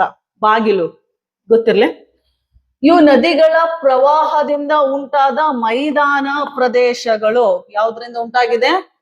ನದಿಗಳು ಹರಿತಾ ಮಣ್ಣನ್ನು ತಗೊಂಡ್ ಬರ್ತೇವಲ್ಲ, ಆ ಮಣ್ಣನ್ನು ಒಂದು ಕಡೆ ಡೆಪಾಸಿಟ್ ಮಾಡಿರ್ತಾವ್ರಿ, ಅದಕ್ಕೆ ದ್ವಾಸ್ ಅಂತ ಕರಿತೀವಿ. ಅದು ಮೈದಾನ ಪ್ರದೇಶ, ಜಾಸ್ತಿ ಹೈಟ್ ಇರೋದಿಲ್ಲ, ಸಮತಟ್ಟಾದ ಇಳಿಜಾರ ಇರ್ತದೆ, ಅದಕ್ಕೆ ದ್ವಾರ್ಸ್ ಅಂತ ಕರೀತಾರೆ. ಇವು ಶಿವಾಲಿಕ್ ಬೆಟ್ಟಗಳ ಅತ್ಯಂತ ದಕ್ಷಿಣದಲ್ಲಿ ಕಂಡು ಬರುತ್ತವೆ. ಯಾವ ಬೆಟ್ಟಗಳ ದಕ್ಷಿಣದಲ್ಲಿ? ಶಿವಾಲಿಕ್ ಬೆಟ್ಟಗಳ ದಕ್ಷಿಣದಲ್ಲಿ ಕಂಡು ಬರ್ತಾವ ದ್ವಾರ್ಸ್. ಗೊತ್ತಿರ್ಲಿ. ಇವುಗಳನ್ನು ಚಹಾದ ತೋಟಗಳ ಅಭಿವೃದ್ಧಿಗೆ ಬಳಸಲಾಗಿದೆ. ಸೊ ಅಲ್ಲಿ ಕಲ್ಟಿವೇಶನ್ ಏನ್ ಮಾಡ್ತಾರ ಅಂದ್ರೆ ಟೀ ಕಲ್ಟಿವೇಶನ್, ಚಹಾವನ್ನ ಬೆಳಿತಾರೆ. ತಿಳಿತಾ? ಕರೇವಾ ಸಾಯಿಲ್ ಅಂತ ಹೇಳಿದೆ ಇಲ್ಲಿ ಜಮ್ಮು ಕಾಶ್ಮೀರದಲ್ಲಿ. ಆ ಸಾಯಿಲ್ ಎದಕ್ ಫೇಮಸ್ ಅಂದ್ರೆ ಯಾವ ಬೆಳೆಗೆ ಫೇಮಸ್ ರೀ? ಕೇಸರಿ ಬೆಳೆಗೆ. ಕರೇವಾ ಸಾಯಿಲ್ ಇನ್ ಜಮ್ಮು ಕಾಶ್ಮೀರ್. ಓಕೆ, ಹಾಗಾದ್ರೆ ಈ ಪ್ರದೇಶದಲ್ಲಿ, ಡಾರ್ಜಿಲಿಂಗ್ ಎಂಬ ಪ್ರದೇಶದಲ್ಲಿ ಏನ್ ಕಲ್ಟಿವೇಶನ್ ಮಾಡ್ತಾರ ಅಂದ್ರೆ ಚಹಾ, ಟೀ ಕಲ್ಟಿವೇಶನ್ ಮಾಡ್ತಾರೆ. ಓಕೆ, ಅಲ್ಲೊಂದು ಫೇವರೇಬಲ್ ಕಂಡೀಷನ್ ಇರ್ತದೆ, ಅಂದ್ರೆ ವರ್ಷವಿಡೀ ಮಳೆ ಜಾಸ್ತಿ ಆಗುತ್ತೆ ಮತ್ತು ಸಡನ್ ಇಳಿಜಾರು ಇರಂಗಿಲ್ಲ. ಏನಂತಾರ, ಮಧ್ಯಮ ಪ್ರಮಾಣದ ಇಳಿಜಾರು ಇರುತ್ತೆ, ನ್ಯೂಟ್ರಿಯನ್ಸ್ ಜಾಸ್ತಿ ಇರುತ್ತೆ. ಹಾಗಾಗಿ ಇಲ್ಲಿ ಯಾವ್ದ್ರ ಕಲ್ಟಿವೇಶನ್ ಮಾಡ್ತಾರೆ ಅಂದ್ರೆ ಚಹಾದ ಕಲ್ಟಿವೇಶನ್ ಮಾಡ್ತಾರೆ, ಚಹಾ. ನೆಕ್ಸ್ಟ್, ಹಾಗಾದ್ರೆ ಬುಡಕಟ್ಟು ಜನಾಂಗ ಯಾವುದು ಅಂದ್ರೆ ಗೊತ್ತಿರಲಿ, ಲೇಪ್ಚಾ. ಯಾವ್ದ್ರಿ? ಲೇಪ್ಚಾ ಟ್ರೈಬ್. ಲೇಪ್ಚಾ ಟ್ರೈಬ್ ಹೆಂಗದರ ಅಂತ ನೋಡಿದ್ರೆ ಹಿಂಗಿರ್ತ ಲೇಪ್ಚಾ ಟ್ರೈಬ್, ಸಿಕ್ಕಿಂ ಮತ್ತು ಡಾರ್ಜಿಲಿಂಗ್ ಹಿಲ್ಸ್. ನೆಕ್ಸ್ಟ್, ಅರುಣಾಚಲ ಹಿಮಾಲಯಗಳು. ಹೆಸರು ಹೇಳ್ತದೆ, ಅರುಣಾಚಲ ಅಂದ್ರೆ ಅರುಣಾಚಲ್ ಪ್ರದೇಶಕ್ಕೆ ಹೋಗ್ಬೇಕು. ಭೂತಾನಿನ ಪೂರ್ವದಿಂದ ದೀಪು ಪಾಸ್ ವರೆಗೆ ಹರಡಿವೆ. ದೀಪು ಪಾಸ್, ದಿಹಾಂಗ್ ಪಾಸ್ ಸ್ವಲ್ಪ ಮೇಲ್ಭಾಗದಲ್ಲಿ ಬರುತ್ತೆ, ಅರುಣಾಚಲ್ ಪ್ರದೇಶದ ಮೇಲ್ಭಾಗದಲ್ಲಿ. ಅಲ್ಲಿಂದನೇ ನಿಮ್ಮ ಬ್ರಹ್ಮಪುತ್ರ ನದಿ ಎಂಟ್ರಿ ಕೊಡುತ್ತೆ. ಸೊ ಈ ಪಾಸ್ ಅನ್ನ ಪ್ರವೇಶ ಮಾಡ್ತಾ ಬ್ರಹ್ಮಪುತ್ರ ಎಂಟ್ರಿ ಯಾವ ದೇಶದಲ್ಲಿ? ನಮ್ಮ ಭಾರತ ದೇಶದಲ್ಲಿ. ಇದು ಯಾವ ಪಾಸ್ ರೀ? ಇದು ದಿಹಾಂಗ್ ಪಾಸ್. ಇಲ್ಲೆಲ್ಲೋ ಬರುತ್ತೆ, ಯಾವುದು? ದೀಪು ಪಾಸ್. ಯಾವುದು? ದೀಪು ಪಾಸ್. ಸೊ ಅಲ್ಲಿವರೆಗೂ ಅದಾವ. ನೆಕ್ಸ್ಟ್, ನೈಋತ್ಯದಿಂದ ಈಶಾನ್ಯ ದಿಕ್ಕಿನೆಡೆಗೆ ಹರಡಿವೆ. ಈ ಹಿಮಾಲಯ ಪರ್ವತಗಳ ಡೈರೆಕ್ಷನ್ ನೋಡ್ರಿ, ಅರುಣಾಚಲ ಹಿಮಾಲಯಾಸ್ ಅಂದಾಗ ಈ ರೀತಿ ಇದೆ. ನೈಋತ್ಯದಿಂದ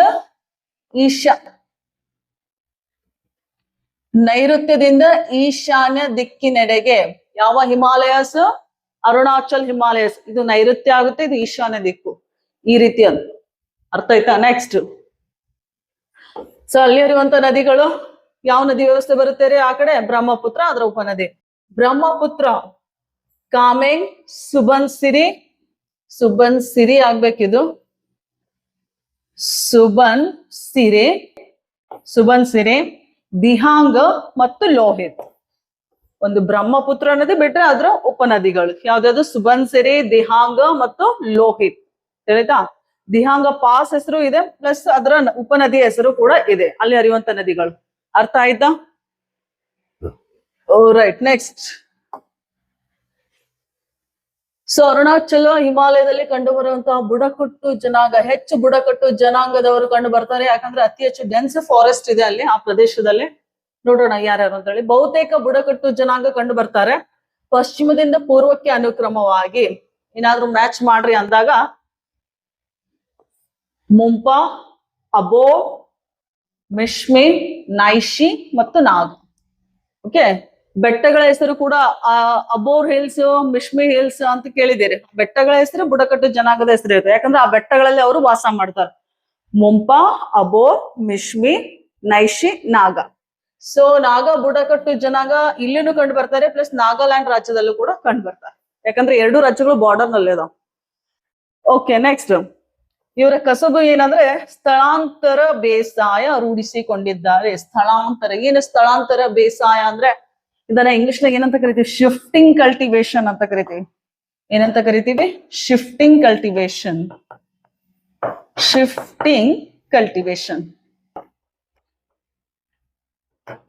ಹಾಗಾದ್ರೆ ನಮ್ಮ ಭಾರತದ ಯಾವ ಪ್ರದೇಶದಲ್ಲಿ ಶಿಫ್ಟಿಂಗ್ ಕಲ್ಟಿವೇಶನ್ ಮಾಡ್ತಾರ್ರಿ? ಭಾರತದ ದಕ್ಷಿಣ ರಾಜ್ಯಗಳಲ್ಲಿ ನಮ್ಮ ಕರ್ನಾಟಕ ಬಂತು, ಕೇರಳ ಬಂತು, ತಮಿಳುನಾಡು ಬಂತು, ಆಂಧ್ರ ಪ್ರದೇಶ ಬಂತು. ಬಿಟ್ರೆ ಭಾರತದ ಪೂರ್ವ ರಾಜ್ಯಗಳಲ್ಲಿ ಅಂದ್ರೆ ಈಸ್ಟರ್ನ್ ಸ್ಟೇಟ್ಸ್ ಅಂತ ಕರಿತೀವಿ, ಅರುಣಾಚಲ ಪ್ರದೇಶ, ಇಲ್ಲಿನೂ ಕೂಡ ಶಿಫ್ಟಿಂಗ್ ಕಲ್ಟಿವೇಶನ್ ಮಾಡ್ತಾರೆ. ಏನಾಗಾದ್ರೆ ಶಿಫ್ಟಿಂಗ್ ಕಲ್ಟಿವೇಶನ್ ಅಂದ್ರೆ ಅಲ್ಲಿರುವಂತ ಬುಡಕಟ್ಟು ಜನಾಂಗ ಕಾಡನ್ನ ಏನ್ ಮಾಡ್ತಾರೆ? ಕಾಡನ್ನ ಕಟ್ ಮಾಡಿ ಅದನ್ನ ಸುಡ್ತಾರೆ. ಸುಟ್ಟ ಮೇಲೆ ಅದೇ ಬೂದಿಯನ್ನ ಹೊಲ ತುಂಬಾ ಹಾಕ್ತಾರೆ. ಓಕೆ, ಅವ್ರೇನ್ ಬೆಳಿಬೇಕಂತಾರ ಆ ಪ್ರದೇಶದಲ್ಲೇ ಅದನ್ನ ಹಾಕ್ತಾರೆ. ಆಮೇಲೆ 2-3 ವರ್ಷಗಳ ಕಾಲ ಅಲ್ಲಿ ಬೆಳೆಗಳನ್ನ ಬೆಳಿತಾರೆ. ಅದಾದ್ಮೇಲೆ ಏನಾಗುತ್ತೆ? ಆ ಮಣ್ಣು ತನ್ನ ಫಲವತ್ತತೆಯನ್ನ ಕಳೆದುಕೊಂಡ ನಂತರ ಏನ್ ಮಾಡ್ತಾರೆ? ಆ ಪ್ರದೇಶ ಬಿಟ್ಟು ಮತ್ತೆ ಬೇರೆ ಪ್ರದೇಶಕ್ಕೆ ಹೋಗಿ ಮತ್ತೆ ಅದೇ ಪ್ರೊಸೆಸ್ ಕಂಟಿನ್ಯೂ ಮಾಡ್ತಾರೆ. ಕಾಡು ಕಟ್ ಮಾಡ್ತಾರೆ, ಆಮೇಲೆ ಬೆಂಕಿ ಹಚ್ತಾರೆ, ಮತ್ತೆ ಬೂದಿಯನ್ನ ಹಾಕ್ತಾರೆ, ಬೆಳಿತಾರೆ, ಮತ್ತೆ ಬೇರೆ ಕಡೆಗೆ. ಸೊ ಈ ರೀತಿ ಶಿಫ್ಟ್ ಆಗೋದ್ರಿಂದ ಇದನ್ನ ಏನಂತ ಕರೀತಾರೆ ಅಂದ್ರೆ ಶಿಫ್ಟಿಂಗ್ ಕಲ್ಟಿವೇಶನ್, ಅಥವಾ ಕನ್ನಡದಲ್ಲಿ ಸ್ಥಳಾಂತರ ಬೇಸಾಯ. ಸ್ಥಳಾಂತರ, ಒಂದು ಪ್ರದೇಶ ಬಿಟ್ಟು ಇನ್ನೊಂದು ಪ್ರದೇಶಕ್ಕೆ ಹೋಗೋದು ಸ್ಥಳಾಂತರ ಬೇಸಾಯ. ಅರ್ಥ ಆಯ್ತಾ? ಸೊ ಇದು ಈ ಬುಡಕಟ್ಟು ಜನಾಂಗದ ಒಂದು ಉದ್ಯೋಗ. ನೆಕ್ಸ್ಟ್, ಈಶಾನ್ಯ ಬೆಟ್ಟಗಳು ಅಥವಾ ಪೂರ್ವಾಂಚಲ ಬೆಟ್ಟಗಳು. ದಿಹಾಂಗ್ ಕಣಿವೆಯ ಆಚೆ ಹಿಮಾಲಯವು ದಕ್ಷಿಣಕ್ಕೆ ಬಾಗುತ್ತದೆ, ಭಾರತದ ಪೂರ್ವ ಗಡಿಯುದ್ದಕ್ಕೂ ಹರಡಿಕೊಂಡಿದೆ. ನೋಡ್ರಿ, ಅರುಣಾಚಲ ಹಿಮಾಲಯ ಆದ್ಮೇಲೆ ಸೊ ಈ ಹಿಮಾಲಯಗಳು ಏನಾಗ್ತಾವ ಅಂದ್ರೆ ದಕ್ಷಿಣಕ್ಕೆ ಬೆಂಡ್ ಆಗಿ ಬರ್ತಾವ ಈ ರೀತಿ. ಓಕೆ, ಸೊ ಈ ರೀತಿ ದಕ್ಷಿಣಕ್ಕೆ ಟರ್ನ್ ಆಗ್ತಾವ.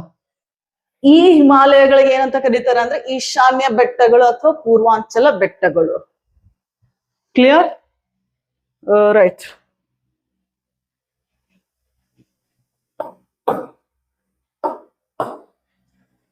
ಸೊ ಈ ಭಾಗದಲ್ಲಿ ತಿಳಿತಾ? ನೆಕ್ಸ್ಟ್ ಸ್ಲೈಡ್ ನೋಡೋಣ.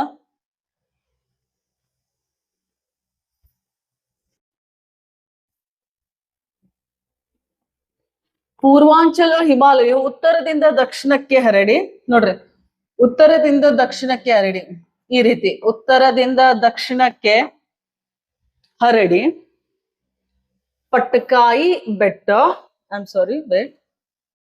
ಯಾವ ಬೆಟ್ಟ? ಪಟ್ಕಾಯಿ ಬೆಟ್ಟ, ನಾಗಾ ಬೆಟ್ಟ, ಮಣಿಪುರ್ ಬೆಟ್ಟ, ಮೀಸೋ ಬೆಟ್ಟಗಳನ್ನ ಒಳಗೊಂಡಿದೆ. ಸೊ ಅಟ್ಲಸ್ ತೆಗ್ರೆ ಇವು ಹಿಲ್ಸ್ ಹೆಸರು ಅಲ್ಲಿ ಇರ್ತಾವ. ಫಿಸಿಕಲ್ ಮ್ಯಾಪ್ ನಲ್ಲಿ ನೋಡ್ಬೇಕು. ಪಟ್ಕಾಯಿ ಬೆಟ್ಟ, ನಾಗಾ ಬೆಟ್ಟ, ಮಣಿಪುರ್ ಬೆಟ್ಟ, ಮೀಸೋ ಬೆಟ್ಟ. ಓಕೆ, ಸೊ ಇವೆಲ್ಲ ಎಲ್ಲದಾವ ಅಂತ ಕೇಳಿದ್ರೆ ಈ ಪ್ರದೇಶದಲ್ಲಿ ಬರುವಂತ ಬೆಟ್ಟಗಳು. ಇವುಗಳನ್ನ ಈಶಾನ್ಯ ಬೆಟ್ಟಗಳು ಅಂತ ಕರೀತಾರೆ. ನೆಕ್ಸ್ಟ್, ಬಹುತೇಕ ಮರಳು ಕಲ್ಲಿನಿಂದ ರಕ್ಷಣೆಯಾಗಿದೆ. ಮರಳು ಕಣಿವೆಯಿಂದ ರಕ್ಷಣೆಯಾಗಿದೆ.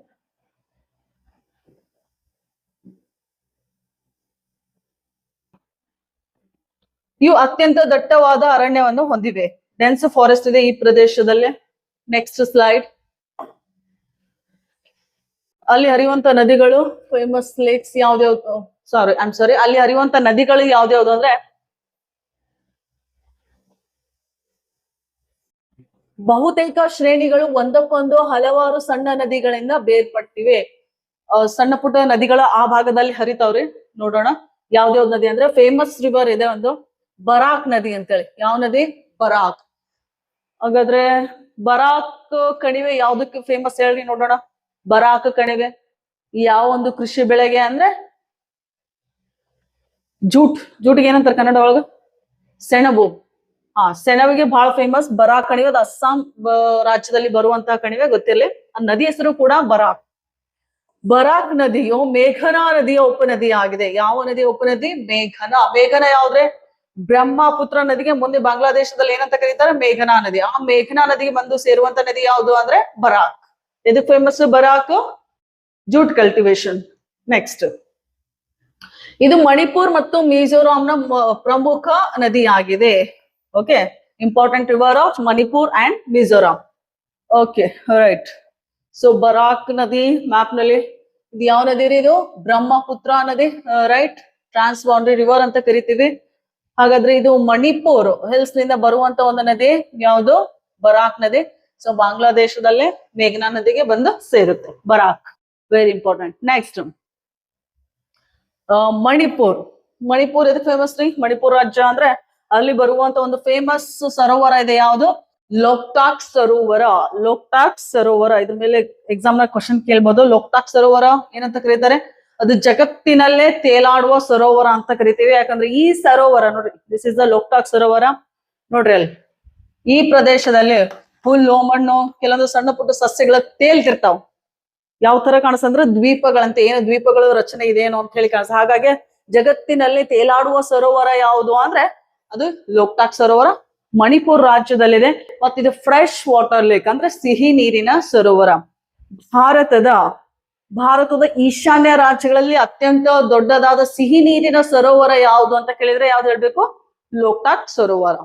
ಬಿಟ್ರೆ ಭಾರತದಲ್ಲಿ ಅತ್ಯಂತ ದೊಡ್ಡದಾದ ಸಿಹಿ ನೀರಿನ ಸರೋವರ ಅಂದಾಗ ಅದು ಜಮ್ಮು ಕಾಶ್ಮೀರದಲ್ಲಿ ಬರುತ್ತೆ. ಯಾವ ಸರೋವರ? ಉಲರ್ ಸರೋವರ.